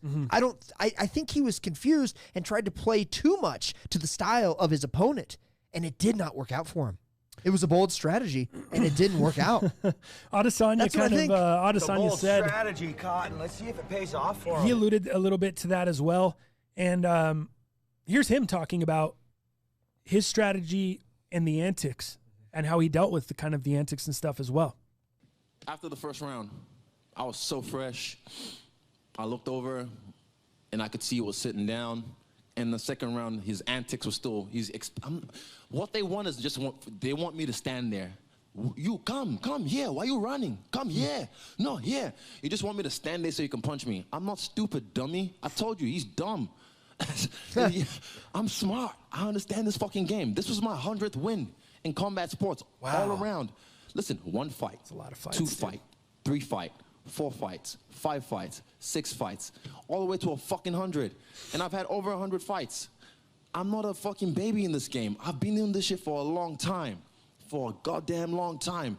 And I'm still fresh. Yeah. I'm 31. I look like I'm 26. I'm still fresh. There you go. And he's even pointing to his face a little bit during that. He's like this, brushing his skin. Yeah. I'm 31. I look like I'm 26. Like it's a big difference. Yeah. That's like me saying. That's like me saying the field goal between 10 and 12. 10 and 12 points. I think that field goal. Yeah. Okay, great guy. You and Izzy. We're the same. 2 peas in a pod. I should manage that guy. Hilarious. He's been around a long fucking time. But I thought the entire press conference with Izzy was entertaining. I thought it was good, and he did exactly what he said he was going to do. He went in there, chopped him up, had his game plan. There was an interesting part. I didn't want to play out the whole thing. Obviously, I could get caught in the whole press conference, but there was an interesting part where he talked about why he shaved off his pink hair. I heard that. And he said he shaved off his pink hair because of his dad. His dad said, yo, I think you're really going to touch him up with your jab. I think you're going to hurt him with your punches. And you're going to swell up his face and his eyes. And he's not going to be able to see very well. But if you have that pink hair, he's going to still be able to see that pink hue. Even if he can't see out of his eye or one of his eyes or both of his eyes, he's going to be able to faintly see that pink hue and still be able to hit you. Be able to zero in on that. Be able to, yeah. So he said I listened to, he called him Big Adesanya. Yeah. Adesanya. Israel Adesanya. Or he's not Israel. I forgot his dad's name. Right. But yeah, it was pretty cool. Said his dad's a bright man and he said he was a good boy. Yeah. And listened to his dad.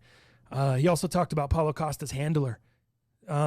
He said it was his handler that was doing all the. Did you see the weigh-in where Paulo had the black belt on underneath his shirt, and tried to hand him the white belt, and then Israel threw it back. And Israel grabbed it and threw it back at him. He said it was all his little handlers doing. He said he had this little guy, Schmiegel, like a little gremlin, like a little manager, kind of how they would be in wrestling, like a little Jimmy Hart, you know what I mean? A little irritant, a little Bobby Heenan, Bobby the Brain Heenan action. So he had this little guy in this corner, and he said he was laughing at every little thing that Paulo Costa would say, and he was like just being his hype man, everything was this, that, and the other. And he's like, I knew he was just trying to entertain this guy. He was just trying to get a rise out of this guy. He would laugh at everything he said. And it was his belt to give him, or his idea to give him the white belt and to do all that stuff. And then he said, even before the fight, he was outside the octagon doing all this dancing and all this weird stuff, trying to get him to focus on him and be distracted.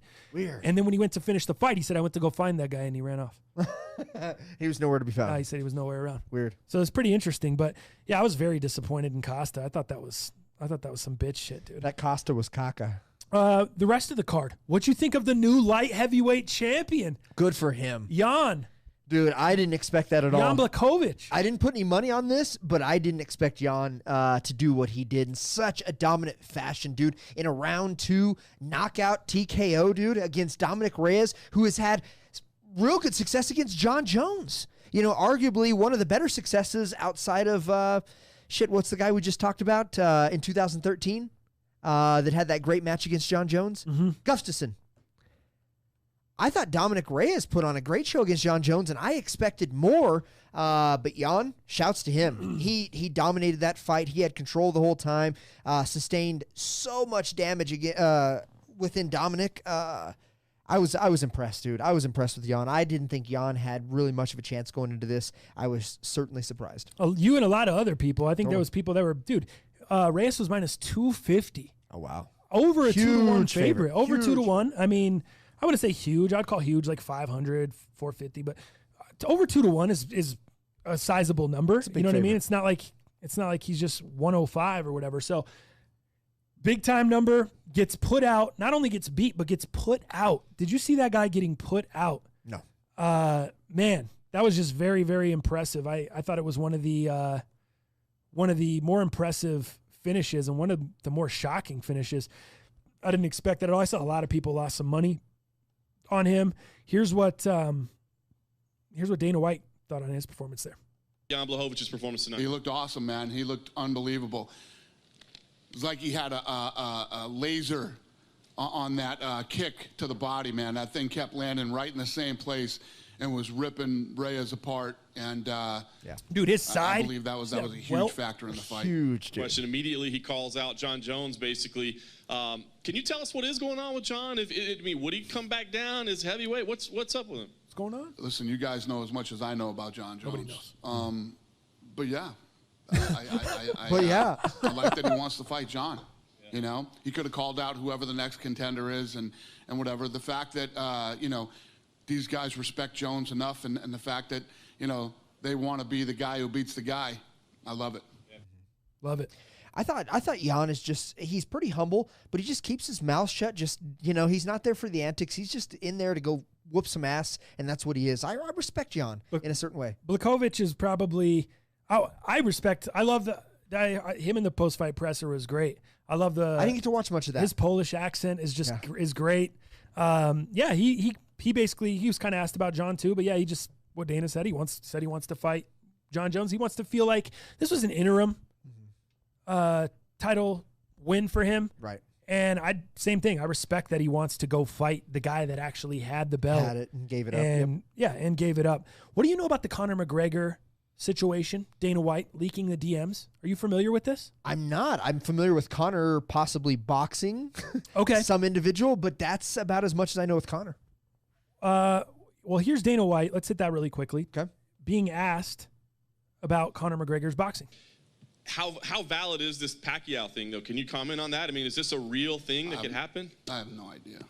No idea? I have no idea. There you go. So he's asked about it. He's not involved at all, right? Right. So this is nothing to do with UFC. It's not like I think UFC had a little bit of the hand in the Floyd Mayweather thing and helped it go. And they were a cog in the wheel that kind of, was a cross-promoted. Oh, I guess it wasn't. Was it cross-promoted? I don't remember think it was cross-promoted. But I don't think there was any bad blood or restriction. No bad blood. This seems like it would be something the UFC would want to distance themselves from. Correct. They wouldn't want to even be close to. Nope, this is some shit he's doing on his own. We're not even close. We're not even. And that's kind of what it feels like here. So that's all you know, right? Well, I know that it might be. I've heard leaks that it might be a possible fundraiser for Pacquiao's community. Oh, okay. As to why they're possibly doing this fight. Now, again, there's money in it for obviously Conor and Manny, but I think some of the proceeds, it's leaked that might be going to Pacquiao's community. Gotcha. That's as much as I know. And again, that could be a rumor as well. Well, there's a situation where Dana White or Conor McGregor came out and leaked some DMs on Twitter that him and Dana White went back and forth with. Let me play you the audio from Dana White first, and then I'll break down the DMs and kind of explain what he's talking about here. Messages from you. Did that upset you that he kind of shared private conversations? Listen, I've had people blowing me up left and right. I mean, everybody here knows. I mean, even the ladies, this is some man code stuff. You know, it's just something you don't do. It's one of the dirtiest things you can do, which, by the way, you know, because we were just talking about Diego Sanchez, you know, and Diego Sanchez is in there. So in the press conference, they were talking about, he asked him about Diego's performance and all that stuff. And he kind of said almost the same thing with Cowboy, because Diego has a 4-fight contract left. He has 4 fights left on his contract. And the guy asked him, is Diego going to make it to the end of those fights or to the end of that contract even? He said the same similar thing. Like, I'm going to have to go talk with him. We're going to have a talk, just like kind of Cowboy. We played that sound last show or whatever. So that's what he's alluding to. We just talked about Diego. Well, in the text conversation between McGregor and Dana White, Diego Sanchez came up. And that's what he's talking about here. And that's why he's saying him leaking those texts is bullshit. And it's against like the bro code or the guy code, the man code. That's what he's saying. And he's essentially saying that it's bullshit to do that. And it's just fucked up. Yeah. And he's saying Diego came up in those text messages. In a private conversation that I was having with Conor. When you're the number 2 or 3 ranked guy in the world and you're telling me that you want to fight, but you want to fight unranked 39-year-old Diego Sanchez in a main event in Los Angeles, you know. Yeah. So that was his response to Conor as well. So the text messages read as followed. These started on February 14th, Valentine's Day this year. Okay. Conor, is there an LA date? Dana, we don't have any LA dates on the schedule. We have San Fran, no LA this year. Conor, could we? I've heard different. Heard different? Who would know more than me? LOL. Dana White, back to Conor. Conor said exactly what I said. Dana said, we 100% aren't doing LA. Conor said, let me get to the next slide here.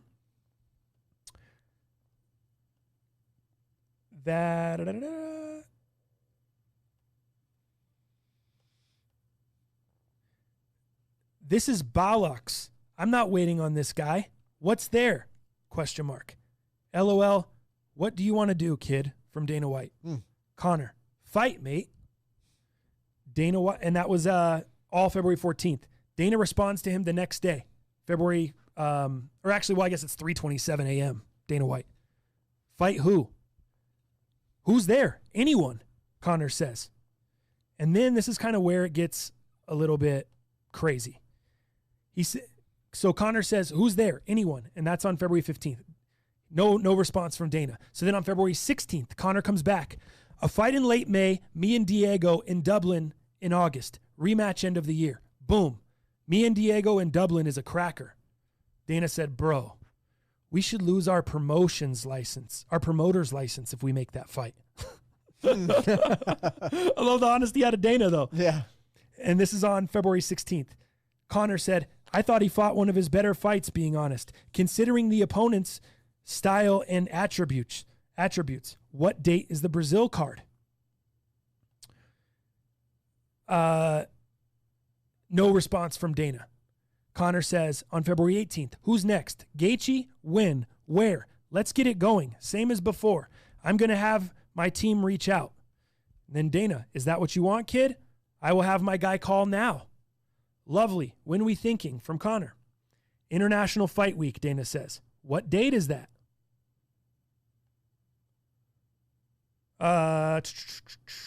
July, or he says, what date is that? July? Years away? Conor said, yes, July. That's the soonest date we have, kid. It's too far. May, Conor says. We have a small fight in May in tiny markets. Nothing big.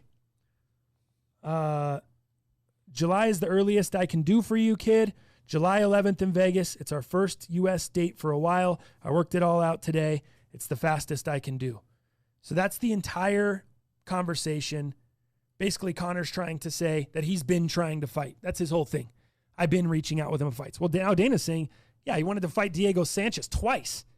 He wanted to fight him and then have a rematch at the end of the year. Weird. Like, does that sound like something you want to see? 39, like Dana said, 39-year-old Diego Sanchez. I think Conor's making himself look worse by coming out with by leaking these DMs between him and Dana. Not better. Do you think he's coming out better? No, not at all. Not at all. I think Dana is the one that's saying, hey, I got you, whatever you want to do, and everything's on the table for you, Conor. And I think, dude, Dana's been doing that for him. Right. Yeah, it makes Connor look like a chump. It just seems strange, right? It seems a little bit. That's what I think. Seems a little bit weird. Not my thing, but is what it is. All right, Dal. Let's do this. Let's jump into sneakers and fashion. Brought to you by Pure Spectrum CBD. As always, you can use our code M.U.P on PureSpectrumCBD.com. You said they're doing extra right now? Extra right now. From right now until the 30th, end of month, our code is worth an additional 10%. So you're now getting 20% off your entire order by entering code M.U.P. That's damn close of what we get the discount for. So, so right now is a great time to jump on anything for your pets, for your needs. You want to get the lady, you start having conversations like we've been having with our ladies here lately, which can create a little anxiety. Mm-hmm. Give a little CBD, have a little great conversation, keep moving things forward. But right now, PureSpectrumCBD.com, enter code MUP for 20% off your order till the end of the month. There you go. Where do you want to start, Dal? Sneakers. Let's see here. Since every week you go, where do you want to start? You know what, man? Actually, we're going to start over. So I figured I'll just ask you. You bet, man. So what we're going to start with today is we're going to show a leak of a shoe that is set to come out here really soon, and it's a collab with Nike and Concepts. And then I think we'll go into maybe a little Warren Lotas conversation after that. And then we'll go into the sneakers that we do have in studio. Okay. Both sneakers from two different homies of ours that have helped us a lot in the past. And then we'll... One early, one that's not released, right? No. So one that just released. I'm sorry, that just released. And one early. One sorry. Early. Yeah, that's the exact same shit. One early, one's not released. Okay, Chaz. Take that L on the way out. So let's go ahead and start off with the shoe that I want to show everybody here. These are images for the new Concepts Nike SB Dunk High Pro, calling it the Duck. The Duck Hodges. Is Duck Hodges still in the league? I asked you. Pittsburgh? Yeah, is he still in Pittsburgh? Probably. I wonder if this shoe comes with a whistle, because that would put this shit over the top, dog. This has got...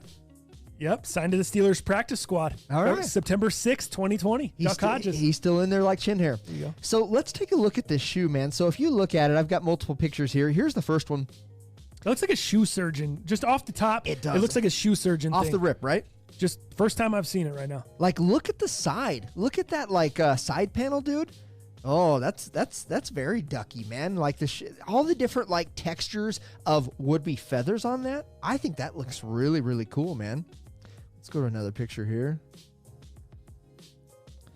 You have so many different materials, man. So you've got what you'd see some leather here. You've got this crazy blue, almost like one of those chameleon paint jobs that almost looks like that color would change in the light. I'm sure it doesn't, but looks like the tongue will. But look at all these different layers, just like a duck would have, right? You've got your thinner hairs, you've got your bigger hairs, you've got, shit, this looks like carpet right here. Right. It looks like carpet there, and then the piece next to the lacing, where the lace holes are, it looks like cork. It does a little bit, huh? But then down below, it looks like it almost gets jean materially down towards the toe box. Right. Interesting. And then let's take a look at this photo here. And look at the tongue. So on the medial side, on your inner side, you actually have a different color swoosh. It looks like it's green. So you have a blue and a green swoosh, and then you do have that chameleon paint job on the tongue. Do you think that kind of distracts a little bit?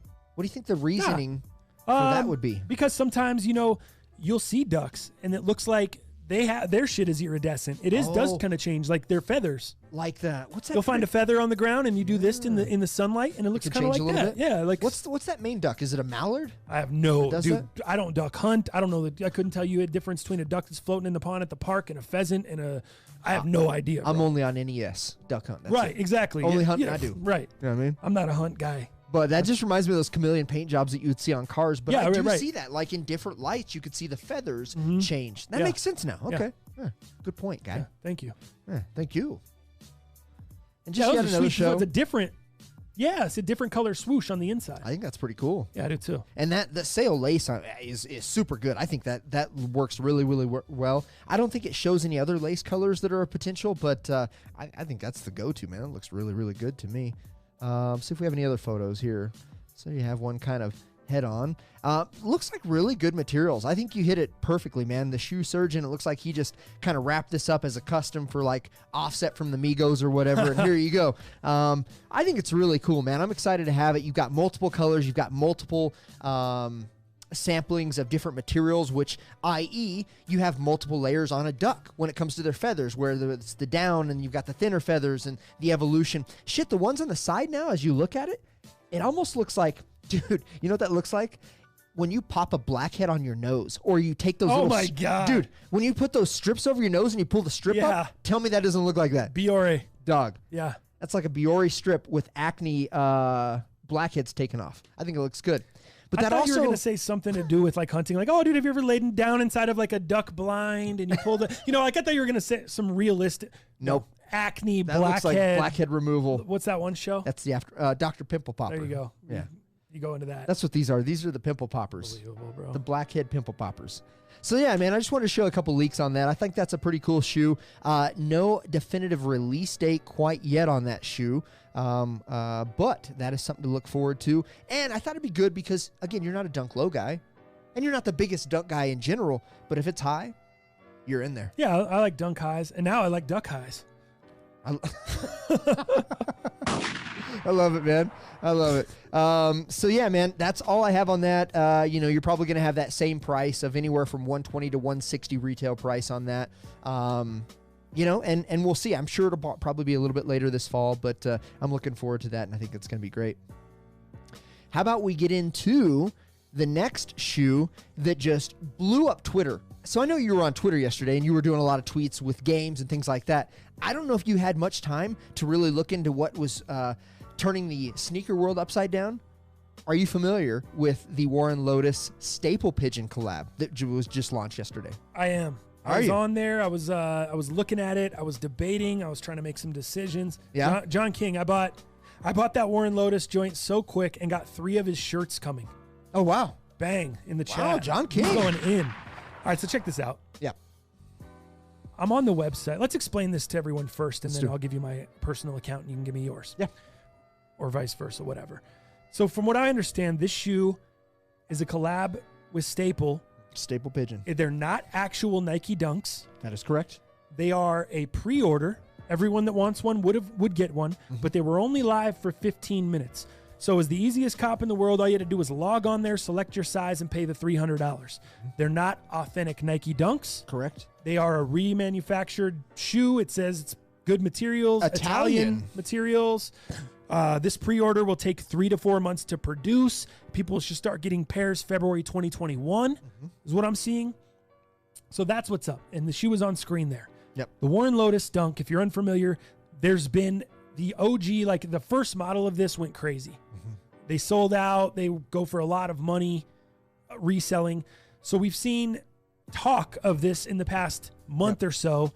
There's been a lot of speculation about, is this real? Are you guys just buying fake shoes?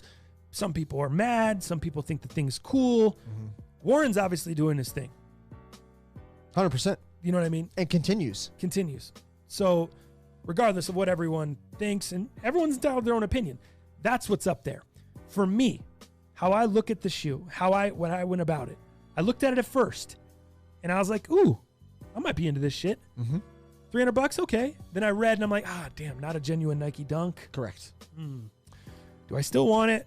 I'm like, yeah, I think maybe this would be cool to have, and it might be worth something down the line. Especially with Staple, and now you have a legitimate, right, quote unquote, company. And then I saw these people on Twitter. People were like, oh, I'm going to get these. They're going to have and hang on to them down the road. People in the comments on Warren Lotas Twitter. And then there's a bunch of people just with negativity. Sure. You guys are idiots. You guys are fucking morons. This shit's not going to resell. It's unlimited. Why it's are you supporting blah. this? And I wish someone would have just said to those fuckers, you guys are morons. It's not unlimited. It's a 15-minute fucking sale, bro. You know how limited that is? Yeah. In the actual grand scheme of life. Right. Just because people can buy as many pairs as they want doesn't mean they're going to. Just because people can buy as many pairs as they want doesn't mean everyone that wants a pair knows. Doesn't mean they have the money right now at this time. So that shit is still mad limited. It's still going to have value. Now, the reason I balked and I went back, because I'm looking at my man's Instagram. And I'm scrolling down and I'm looking at the other through his page. And I'm like, damn, he just dropped a pink and brown pair. Damn, he just dropped a green pair. I.e. the Stussy, i.e. the Heineken. You know. So I'm like, how many more of these is he going to just continue to do like this?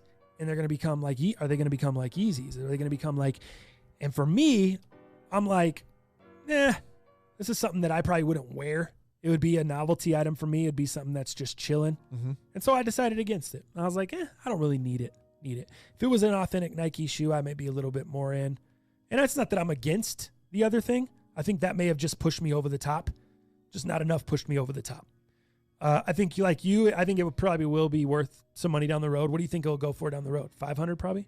No, more, because his Stussy one and the one that mimic the Heineken colorways, those are still going for $550 on Grail. Now, okay. The difference is here. So why do you think these will be more? So let's start from the beginning because of here. Staple? Yeah. So Staple's going to be a big thing. So the original Staple Pigeon came out in 2005, and this shut city blocks down. This is, i.e., one of the biggest, best, most hyped dunks of all time. This mimics that colorway. This fits into that groove where people couldn't get that, where people aren't going to pay 20 racks right now for that OG Staple Pigeon. Right. Because that's what that shit's going for. Upwards of 20K, depending on the size. I've seen it go for 8. I've seen it go for 10, upwards of 20. So this is a way people can get that same stimulant. And then for the fact that Warren Lotas says he's using, Italian-made materials, great materials, hell, this shoe might be better than some of the dunks that I have. Who knows? I don't know what to expect because I've never had any of his product. But for having a shoe that mimics such a nostalgic, such a just an important shoe in sneaker culture, I think that's huge.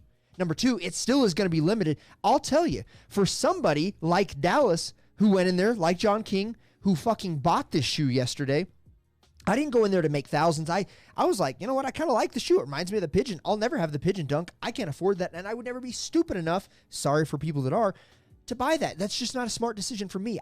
That wouldn't be a decision I would make. I'm not going to pay $20,000 for a dunk. It just is what it is. So I'm like, this is my opportunity to get a colorway that resembles that is similar to an OG silhouette. And by the way, now this isn't just a customizer. This isn't just Warren Lotas, whose name is getting bigger and bigger. Travis Scott's been wearing some of his shit, some of his shirts, some of his shorts. He's been in videos. And I'm like, well, now Staple Pigeon has signed on to this and said this is okay. This is essentially a collab. Staple Pigeon posted this on their Instagram, along with Warren Lotas posting it on theirs. I'm like, this is going to be worth some money. And for the person like me who went and bought this shoe, you still had to go get in line. You still had to go through a queue. It was a Shopify back-end housing. So you couldn't just go in there, check out, buy it, go in there, check out again. You have to solve CAPTCHA. You had to wait in a line before it said you can now buy this. There's probably a lot of people who were in line yesterday that still weren't able to buy it. This is still going to be limited. What I'm hearing, and this is a rumor, I'm hearing that the cutoff was between 40,000 and 50,000 pairs. That's what I'm hearing numbers-wise. Now, I don't know if those numbers came from people that were using bots and that could see back-end systems. That's the only thing that I can think of how people could maybe get a number like that. But I'm hearing between 40 and 50,000. Now, let's do a little quick math. $300 times 50,000 is about $15 million. Not too bad, huh? This fool made $15 million possibly, right? And you think, well, I'm sure he's given, Jeff Staple and Staple Pigeon, I'm sure. Let's say he's not even giving a half. Let's say he's given a cool $3 million to Staple Pigeon. This fool just made a shitload of money. You know what I mean? So I think that's cool because he's not calling it a Dunk SB. People are calling that. Warren Lotas has never called this a Dunk SB. But it is. Well, there's a reason people are calling it that, Dal. Because the silhouette matches, but I don't think... What do you mean? Let's get into it. So Warren Lotas is not doing anything wrong we with were this. getting into it. Warren Lotas is not doing a damn thing wrong, in my opinion, on this, okay? Is he capitalizing on a brand? Is he capitalizing on something that a bigger company could come after him for? Sure. Will Nike come after him? I don't think Nike comes after people for small amounts of money. But like I said, the money that I just threw out, the rumors that I've heard, is 15 million not enough for them to say, hey, that likeness of that silhouette is ours. Like, Doug, if you went and bought a Porsche and scraped all the Porsche logos off and put some other logo on it, like, I mean, you know what I mean? That's what this is. It's just That's what's funny. You're saying like, oh, people are calling it that. He's not calling it that. Well, they're no fucking shit because he'd get sued off his ass. And there's why are other people calling it that? Because that's what it is. Because that's what it was known for at first. It was originally a Porsche. It's still a Porsche. Silhouette. Like, yeah, that's why I don't understand. I'm not, faulting the guy, but for me, it's cooler to me when a customizer is like Hugh Customs buys all the kicks. Authentic shoe, and then cuts them up and flips them and does his own shit. You're still getting an authentic sneak. This, you're not getting a dunk. But regardless of what he's saying or not saying, they're wanting people to think it's a Nike dunk. Right. You know what I mean? Or else they would have just been like Sia Collective, FBCC Bay Area, and made their completely own shoe. They would have been like fucking Seth Fowler. They would have been like whoever else and designed their own shoe. They didn't do that, and that's what's happening here. For that reason, I'm out.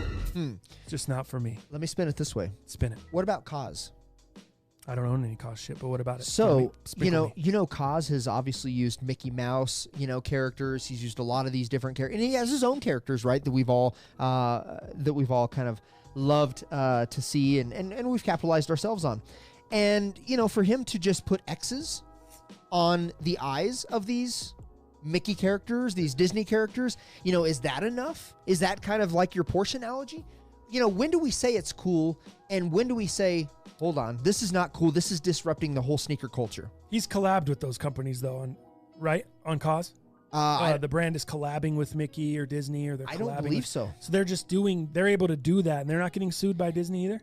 That's what we don't know. I don't believe that Disney got any money for that. I believe he's used characters and changed the likeness of them to his brand image and called it good. I don't think there's been any official collabs necessarily. Gotcha. So I'm wondering about that. So when is it right? When is it wrong? But you're right. I mean, the likeness of that shoe is an SB. When I look at that shit, when anybody else who knows maybe even a small tidbit, they're like, oh yeah, I used to have a shoe like that. The likeness of it is unprecedented. It's absolutely one of the most recognizable silhouettes of all time. But, he is putting lipstick on a pig. He is changing it just slightly, right? The Jason Voorhees guy, within the Nike check, changing that just enough, using his own materials. How is he still able to use the Nike check? That's what gets me. Yeah, I don't know. Is that like fall under that changed it 30% type of bullshit? 30%, yeah, to make it. That's changed it enough to where John King in the chat says he better save some of that money for his legal team as well. Yeah, this could be big on this one for sure. But what I'd also say is, man, does this change? Because obviously Staple Pigeon has done things with Nike in the past, and I would think they would continue to. Does this change that relationship? Because Staple Pigeon signed on with Warren Lotas. Do you ever see Staple Pigeon being able to do anything with Nike in the future because of this? Does that change things?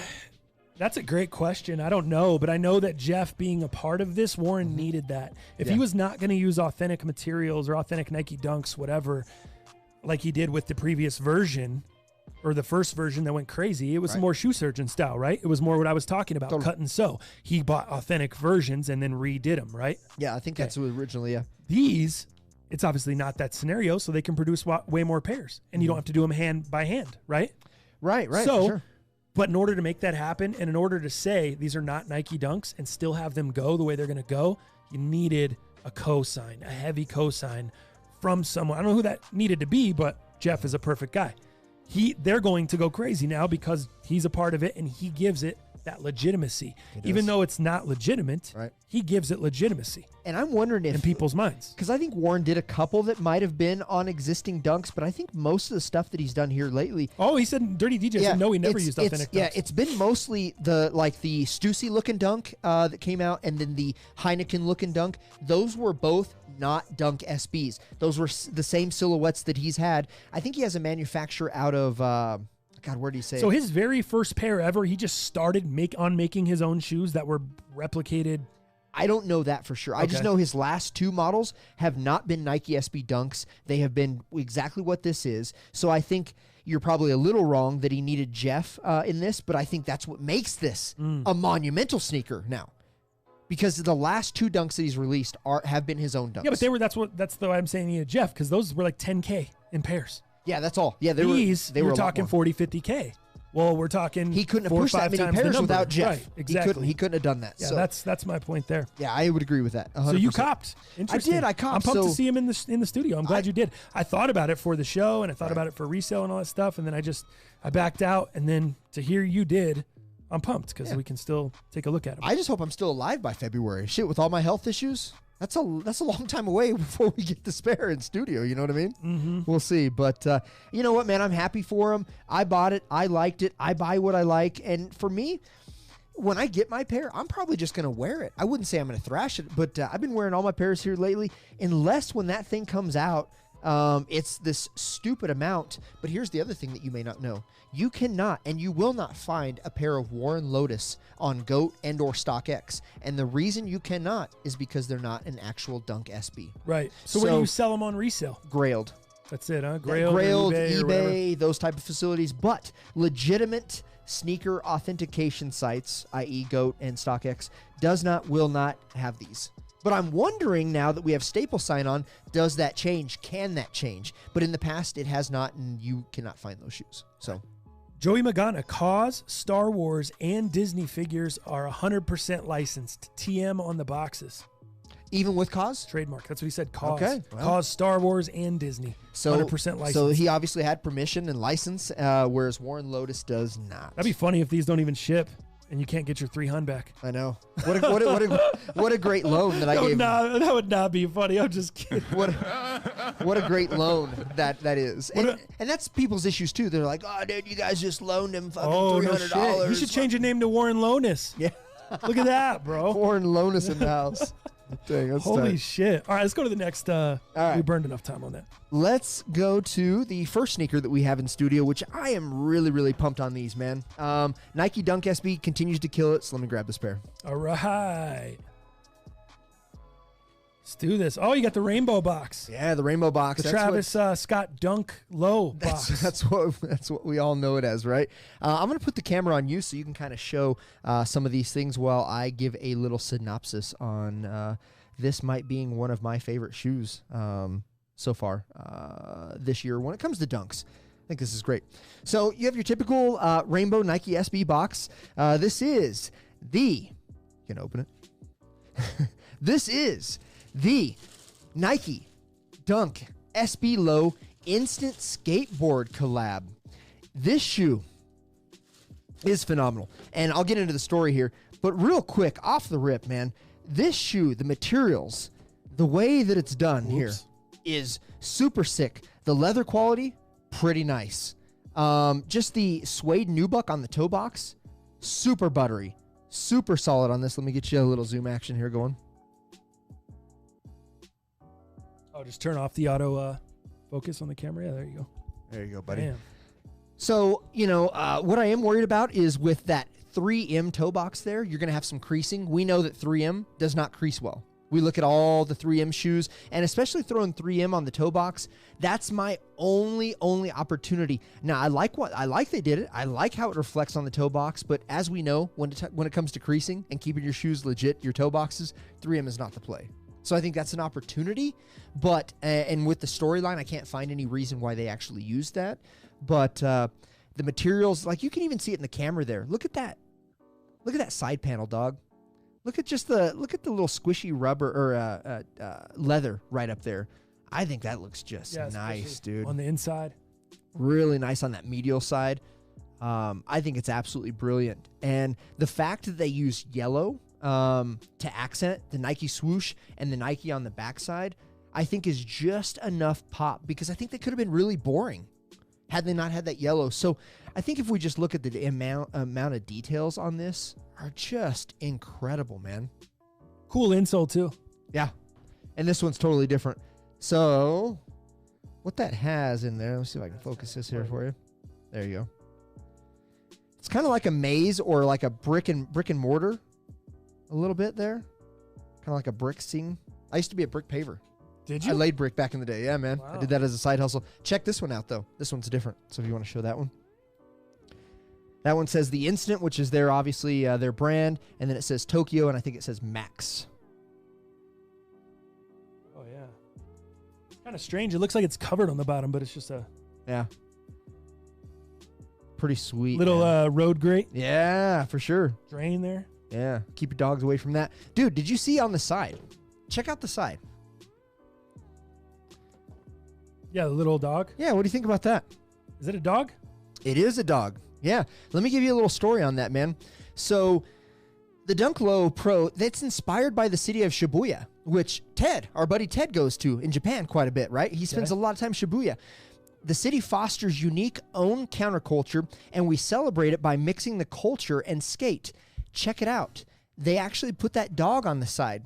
And the synopsis of the dog, man, is the dog on the heel is a reference to the city's Haichiko statue, which was erected to honor the Japanese Akita dog, remembered for his remarkable loyalty to his owner, for whom he continued to wait for over 9 years following his owner's death. He waited for his owner to come out of places, to be at certain places for 9 years, dude, after his owner was passed away. And that's just remarkable, right? I'm a big dog fan. You're suddenly you're starting to come over to the dog world. And it just tells you, man, like life is so much better with a dog. The loyalty, the unconditional love that they give is just incredible. And I think we're finding so many new things out just with dogs and how close they are to humans and their loyalty and their love for us. It's incredible, man. And I actually have a picture of the original dog. Check this out, man. So this was the original dog that the shoe was based off of in Shibuya. And then they even erected that statue that you see right there, man, which is really, really cool in downtown. So weird. The story is remarkable. The story is stupid cool. I love dogs. You got the dog on the side. Yeah. The shoe really just speaks on dogs and the loyalty, and then obviously Instant starting where they started in Japan. So just an homage to many, many things. This is one of the coolest stories, at least this year in Dunk, and that's what make me love Dunk so much. I don't think they look the coolest. I don't think they're the coolest silhouette, but the storylines that have been of the past, and then what they continue to do now with the Chunky Dunkies, with now the Instant skateboard with the dog. I think this is incredible, man. I think this is a really, really cool shoe. So black laces in the shoe, yeah, and then you get the white and the blue laces on the other. You bet. And do you see how it says Instant on there? Which I think is really cool, man. I think that's really cool. Instant branding. And hopefully that doesn't come off when you relace them. So these are wear for you, or what are you doing here? Well, so this is from, the homie at Tattoo Chris Roberts. Oh. He helps us out a lot, man. And this is one of the shoes that he gave to us. Now, he did say, hey, hit me up with an offer if you decide to have those. I've got the Walk the Dogs already. Yep. Robin got me that for my departing T-Mobile. And this is so dog heavy related. I think I might have to have this pair. But right now, in my size, it's going for damn near $600. So I'm gonna have to come correct with an offer if I choose to get these. I don't know. Man, it's just hard to spend $600 on a dunk. I know. Dude, I mean, really, but you see what the Chunky Dunkies, you see what some of these have done. Travis Scott's in value, but these aren't a Chunky Dunky. They're not a Travis Scott, which is super hype. So $600 is really, really tough for me because this would be a shoe that I would collect, but I would also probably wear. I think this is pretty wearable. I think it's a pretty cool colorway. So I don't know. We'll see. But I appreciate letting Chris Roberts, he is the plug. He's been helping us out a lot here lately. This is his pair, and we'll see if we make a deal. Thanks, Chris. Yeah, I appreciate you, Chris. Friend of the show, bro. Appreciate you. Always Owner of Fortify Luxury Tattoo Aftercare. If you need any aftercare, go to FortifyTattooAftercare.com. Use the code M.U.P.10. Save yourself a little bit of money. All right. CBD infused aftercare. Shall we look at an early pair? I'm gonna let you tee this one up. All right. So we have a pair of shoes here in studio. These were given to us by a homie, and I know the guy very well. One of the greatest dudes, one of my best homies. I know he's not trying to give us a fake shoe to show on the show. He got these shoes early. He's like, yo, let us, if you want to check these out on the show, they're early. It's funny because Conley just said in the chat earlier, how are people getting Mochas early? How, Sway? How? Did you see that comment earlier? I didn't. Little foreshadowing. Interesting. So here we have a pair of Mochas. The Jordan 1 Mocha that we just talked about on the last show. These are set to release holiday season. What is it, November? Yeah. December? Closer to November. Okay. This has been a pair that's been rumored since the beginning of the year. We've been looking forward to these. We've been talking about these. Jordan 1 Mocha. Okay. Dal comes in this morning. We get the shoes, we have the shoes, and we're kind of talking. And he's like, well, should we, we don't have a box. Mm-hmm. We don't have the extra laces they come with because they're early. Mm-hmm. Couldn't get them with that stuff. And I'm like, all right. It kind of threw up a little bit of a red flag, but I'm like, let me see those real quick. So I'm looking over the shoe, and this is completely my opinion. You looked over them as well, but this is completely our opinions on the sneaker. I'm going to call up my homie after the show and be like, yo, bro, this is what I think. And then he can do whatever he wants based off of his determination.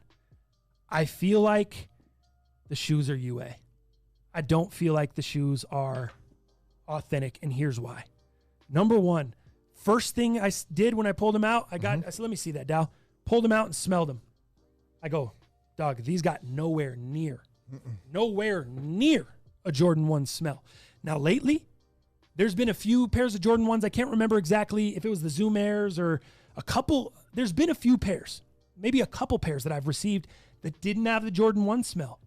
And I was kind of like, that super sweet, kind of bitter. You guys know what that Jordan shit 1 is, smell. bro. You guys know what that shit is. Everybody knows Jordan 1 smell. So these didn't have it, and I'm like, weird. Yeah, but it smells leather. Very kind of like a very leathery smell, right? I would say kind of like a DSW. Yeah. In a plastic. Just mad leathery, not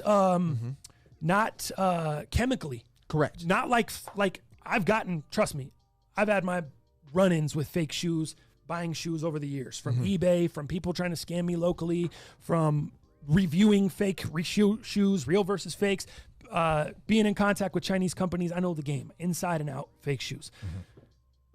These did not have a chemical smell, which most fakes do. Like Jordan 6s. Jordan 6s that come directly from Nike, those have a crazy chemical smell too. They stink. Bad. Like the infrared 6s, the Travis Scott 6s, Bad. they were smelly, bro. So that smell is normally what you get on fakes. Now, there's not all Jordans smell like that. Only a couple pairs. That's the one I can think of off the top of my head, 6s. Right. But all fakes normally smell like that. This doesn't have the fake smell, but it doesn't have the sweet Jordan 1 smell. And people make fun of me for talking about the smell in sneaker videos and comment videos. It's in the details, guys. The answers are in the details. It's not in looking at the silhouette and looking at the shoe. They have that down. They have all that down. What they don't have down is the details. And that gets me to my next point. You know why we didn't get extra laces or a box with these? You know probably why? Because the fucking shoes are fake. Let's just start adding things up, okay? Initially, we don't get it. We get the shoe. It's early, but I can't get you the box. Can't get you the retail box, and I can't get you the extra laces that come with it. Red flag. Well, what we know from buying or from getting fake shoes or down to the Travis Scott Dunk Low, or I'm sorry, the Travis Scott Jordan 1 lows that we reviewed, real versus fake, it came with the wrong set of laces. Yep. The box was a little fucked up. That shit is, most of the time, that's what's messed up on fake sneakers. It's the box and the extras or the laces or the insole. The little things that are hard to perfect. It's not the silhouette. Silhouette's on point. So first, we don't get those two things. Okay, that's weird. Then it doesn't have the Jordan 1 smell. Okay, that's weird. Red flag. Some shoes haven't. I don't know for sure because we don't have another pair of Mochas. Right. I don't have a retail pair that I could say, yep, the Mochas definitely have the Jordan 1 smell. Maybe all Mochas don't. I don't know. So at this point, I got 3 red flags in my face. Number 4, I go into the shoe and I'm like, all right, let's check out this insole. The insole's not glued in at all. You guys see how easy I just pulled that out? It is not glued in. And mine too. There's no glue. Pulls right out. There's not any glue on the bottom. I don't know of a Jordan 1 ever that's not been a little bit glued in. Okay? So there's no glue at all. It doesn't peel off the bottom. You know how like sometimes you peel off the bottom, like some of that blue shit peels off because you pull the insole out? Nothing, right? The other thing that's interesting to me is the Nike Air. Now, this is a little bit wrinkly, and I don't know if you're going to be able to see it on the camera, but it's a little bit wrinkly, and it feels like I could just pull that bitch right off. Almost like a sticker. almost like a sticker. And Almost I know that's not the most accurate thing to go off of, but again, I'm just adding up lists of red flags. So the insole not being glued in, sitting in the shoe a little bit weird. That insole gives a red flag, gives a whole red flag vibe to me.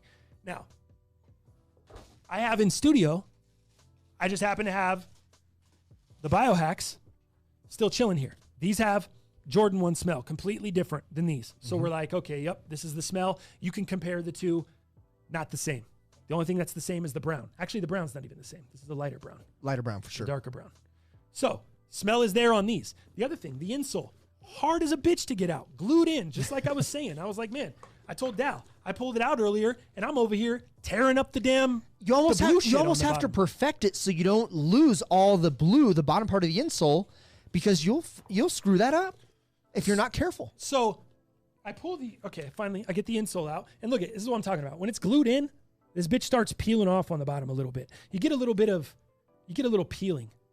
And I know it's a smaller size shoe, but the shit just doesn't feel right. Okay, the bottom one's the fake one. What I think is the fake one. The Nike Air on here is so fucking stamped on. Also, there's no stickers. 0 stickers. Yep. Couldn't give you the stickers either, bro. No size sticker. Hey, you have to pay extra for that. Couldn't give you the laces, couldn't give you the retail box, couldn't give you the stickers. It's early, bro. You know how it goes. Yeah. It's early, dog. We're giving you early pairs. Don't worry about it. It's early. No sticker. But this is like it's built into the bitch. This is like it was fucking ironed on. And camera's not doing it justice, but just trust me. Right. Here's another thing. So after I do all this, I'm like, a little bit of a red flag on the insole, right? Mm-hmm. The next, I'm like, I'm looking at, I'm like, oh, dude, look at this shoe tree, Dal. Are you kidding me, bro? Here's the shoe tree from the Biohacks. Okay. Pretty Defined. Good. You see the definition in it. Now, here's the shoe tree from the Mochas. Authentic one, right here. Mm-hmm. Mochas, which seems to be the fake. Look at it's almost like paper mache. Look it up here at the top. It's like this bitch is like paper mache cardboard, and here's the real authentic Nike. Yeah. Cardboard. See the bottoms? It looks like a crater on the bottom versus just a little bit more smooth. And then you also have die cut sock line. I don't know what that means, but you have something stamped in on there as well. Right. So again, these are two different pairs of shoes, and I don't have a Jordan 1 Mocha to compare the exact same everything, but these are, again, red flags. These are all the things that are going up in my head, bro. Mm-hmm. Spider senses are motherfucking going off. Right. So that's why. Right. So get into the other thing about the sizing tag real quick. Sizing tag We're threw me confused off. about the manufacturer date. Sizing tag threw me off a little bit as well because I went to look on GOAT, and I go, Dal, yo, check this. Check out the sizing tag on it. Let's look on GOAT. I go, dude, you know what the best flip would be? To just rock these around a few times, wear them around town, and then just go put them up on GOAT. Yeah, no extra laces, no box, but they're early. And ask 500-600. What do? We go on GOAT. We find a pair in a 9.5. These are a 9. Right. We find a pair in a 9.5, and they're on GOAT. And I go, Dal, have you ever seen a Jordan 1 crease like that? They're like creasing on the sides, all crazy. Yeah. And then the dude shows the tag on the inside. The manufacturer date. The manufacturer tag, and it looks like this one. Which the font, it's hard to show on camera. The font's a little off. It feels like it's a little off, but it's passable. It's close. Sure. But it feels like it's just a little thinner, just a tiny bit. But what I noticed on that pair that was listed on GOAT, the manufacturer dates were from like May 10th to July 6th. The manufacturer dates on this shoe are April 29th to June 22nd. April to June. Well, the manufacturer date on the Biohacks is also April. This one is April 1st to May 11th. So April to May, these ones are April to June. The ones online were May to July. May to July seems more accurate. Seems a little closer. These were being manufactured in April, and they just dropped. And they've been out for a minute. Yeah, they've been out for a minute, actually. Yeah. These are coming out. It seems like they would be more June, July-ish, right? You would think. Maybe. I don't know. I don't know what a retail pair of Mocha's manufacturer dates are on the inside. Right. But that's another thing that could go a long way into telling us these are real or fake. Look at this, too. Look at that. Are you kidding me? Look at that heel. Is that bitch? Dog, Tony Hawk was skating on this bitch. Look at That's one hell of a widow's peak, sir. fucking tech deck on this bitch. Yeah. Like, and the other thing is, I usually you never see this writing on top of this on the Nike Air Tab. You never see the writing go like leak over. up to the top. It Never. Like on a retail pair, that's something to look at too. It's never on the top. And then it also causes this Nike Air on the front to be down farther. Correct. It's like mashed down almost into the Nike logo goes so close to the edge. Spacing. It's not like that on the retail pair. I can't show you on the biohacks because it's completely diffy. So that's one thing we couldn't compare. But lastly, guys, and Dallas was blown away by this one. Yeah. The rubber on the bottom. Hold dude. on. You let me zoom in on this. I have never, like, I don't know that I've ever had a fake Jordan 1, so this is new to me. I've never seen this. I've never seen anybody's fake Jordan 1. So, dude, this blew my fucking mind. Go ahead. So I've had a few different pairs of fake Jordan 1s that people try to get me on, and this is the thing that I noticed on every pair that I've gotten. The outsole is like, it's cheaper material or it's cheaply poured, the rubber, the mold, whatever. This thing pushes in. It's just hard to explain until you have it in your hand. This thing is so thin right there. Like, let me see if I can lighten it up real quick. Lighten up give me a little more light. Look at that. Look how it looks like there's nothing sturdy about it. It is just... This would hurt the balls of your feet badly. Like, if you spend a day in these walking around the flea market or some shit, this shoe would hurt your feet, bro. It really would. I've never seen anything like that. Do the biohacks. And the biohacks, it's just way more solid. Look, I'm pushing on it the exact same way. And it doesn't indent at all. You don't see it like stiff or like move in like that. Like, I can double squeeze it and it kind of goes in. Right. Now you can see it go in a little bit. Two Right. fingers. But one hand, look at squeezing it. It's just not. I mean, look at this. You could do one finger. You could do pinkies. Look at that. Dude, it even makes a sound like it sounds hollow. It's like the top of a pickle jar, bro. Nope. That's crazy. Look at that. So that's my consensus on these. I was pumped because I thought we were going to show you guys some early Mochas, man. I was excited to look at them. And obviously, we could have just came in like, hey, the Mochas, hey, look at these. They're cool, man. Because all you're really looking at is the colorway anyway. But yeah, I don't think they're real, man. I just don't think they're legit. And we don't have the full packaging to show you. So it's like, hey, you guys want to see these Mochas? Well, we don't get to show you what they come with, or we don't get to show you, So that's my take on it, bro. That's how I feel. I think you overlooked everything. And at first, you were kind of like, no, you're fucking around. Like, you were, and then you started looking at, I was like, dude, check this out, check this out, check this out. Right. And you were like, whoa. Yeah. And it started adding up. And that's what I'm telling you. The fakes are found in the details. Right. They're not found in the shit that's right in front of your face. It's found in all the stuff, all the little shit, all the stuff that people make fun of me for on the Jordan 1 fucking UNC video. I get all these comments about people like, this guy's a moron. He's smelling the shoe and he thinks that the turbot's fake. He's doing, all the little shit, guys. All the little shit. That's because you can look at stitching and you can know that obviously there could be issues and quality control issues, and you can look into that as far as you want. But at the end of the day, there are details. There are small, subtle details that are consistent across the board with Jordans. Most Jordan 1s have a certain smell. Most Jordan 1s, the insoles are glued in like a mug because I'm always worried because I never use the factory insole. I switch my insoles so I can keep those nice. So when I do want to sell them or do need to sell them, I have the insole, the factory insole looking great. Yep. So I've pulled a lot of insoles out, and I've wore a lot. And obviously we're not wearing these, so we can't tell the difference of the comfort. We look at the Widow's Peak on the back. That one shoe is really bad. The second one is not really noticeable, but also the manufacturer dates. We know. To my camera real quick. Let me just show you guys the difference in the two shoes. Look at this one over here. Yeah. That one's crazy, dude. My lovely lady lumps. And the other one looks a little bit closer to standard. Wow. But those are... Yeah, the suede looks good, though. Suede is buttery. The suede's really nice. The Wings logo, very nice. Very nice. The swoosh is nice. All the stuff outside is nice, except for this tongue patch. That's one thing that caught our eye on the outside. But other than that, the outside looks great, except for these peaks, the tongue patch. Correct. But again, people that do this to cats, they're just hoping you look quick. Right. They're just hoping you're like, oh, cool. Oh, yeah, so excited to get the early fucking shoe. Oh, cool. Looks like a Jordan 1 to me, bro. All right. Here's fucking $25,000. Yeah. I know, for sure. Whatever the hell, Like, grab your biohack real quick and show your biohack back to the back to one of these. Like, not even close. And I know they're completely different shoes and they're probably manufactured a different way, but a Jordan 1 is a Jordan 1. And at the end of the day, I mean, what do you want me to do, sir? Right. What do you want me to do? Right. The other biohack, I mean, it's just the same. That's all. So that's kind of that's the difference there, a lot man. of Jordan 1s. If you're listening on the audio side, I know, I'm sorry, this is not great radio for you guys. You guys can't see any of the shit we're talking about, but go check out the YouTube video on demand and see what's going on. See what's up. So Shit yeah, is a little sus.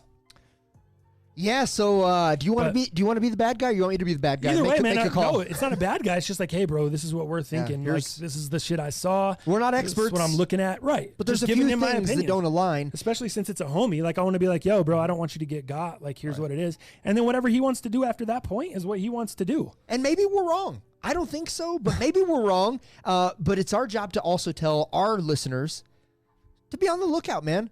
Yeah. There are fake pairs of Mochas out there. I know There's it's kind of probably good real. this happened to give people like a little refresher. Maybe some people are new to the game. Maybe they've never experienced a fake. You're buying shoes off eBay. Shit, even if you're buying shoes from StockX or GOAT, look at them bitches. Yeah, because we looked at the ones on GOAT.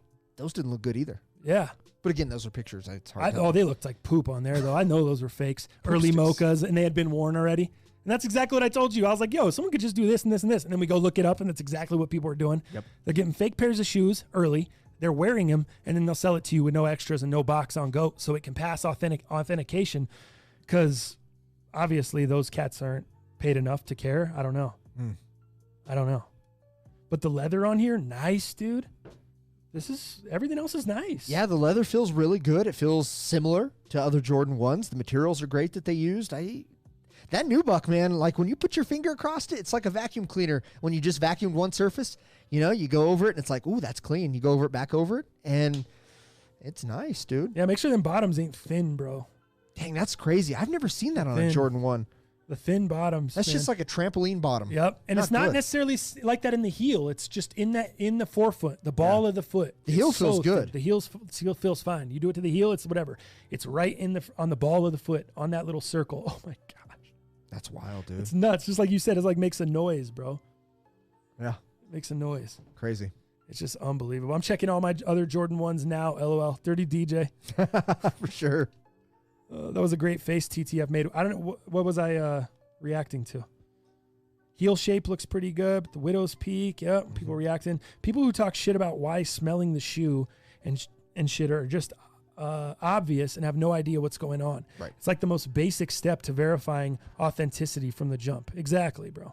Yeah, go to that. Oh my God. That's what happens though. You go to any of the real versus fake videos, some of these videos got 70,000 or 100,000 views. So you get all these random people that just are watching it from wherever the hell they are. And everyone's got this like sick opinion that they think is right when really their opinion's about 99% off base and they don't know what the fuck they're talking about. But everyone feels like it needs to be voiced. And then they feel like they need to DM me with a bunch of shit. And it's like my DMs from people I'm trying to get to that are core fan bases of this show and this channel, I can't get to because people are messaging me bullshit about how I'm stupid for smelling the shoe, or I don't know what the fuck I'm doing, or hey, please check out my shoe, or yeah, it's just, that's the fake game, bro. Totally.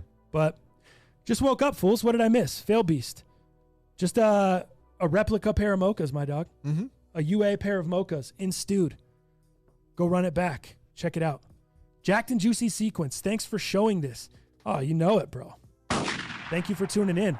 And on that note, I want to say thank you to everybody that donated in the super chat. Appreciate you guys, man. And I think that's all for today's show. It's a good show. We'll be back Thursday with some heaters. Hopefully I'll be back Thursday with some good news about my knee. Hopefully we don't have to miss a ton of shows with surgery or whatever else. I mean, it's just a little crazy. Blake P, you guys need to be official authenticators. I'm impressed. No, thank you. If you have an application for an official authenticator where they pay some money, Blake P, let me know, bro. Yeah. Let me know. Joey Magana from earlier when you said I used to lay brick. Oh, yeah. He said I used to lay pipe. Crank. Nice. Funny. Magana. All right, let me get the hell out of here. Thank you guys again, man. Thanks for tuning in. Thanks for checking out the show, following on social media. All the patrons, love the shit out of you guys. And we'll be back here with another set of heaters and a whole nother show on Thursday.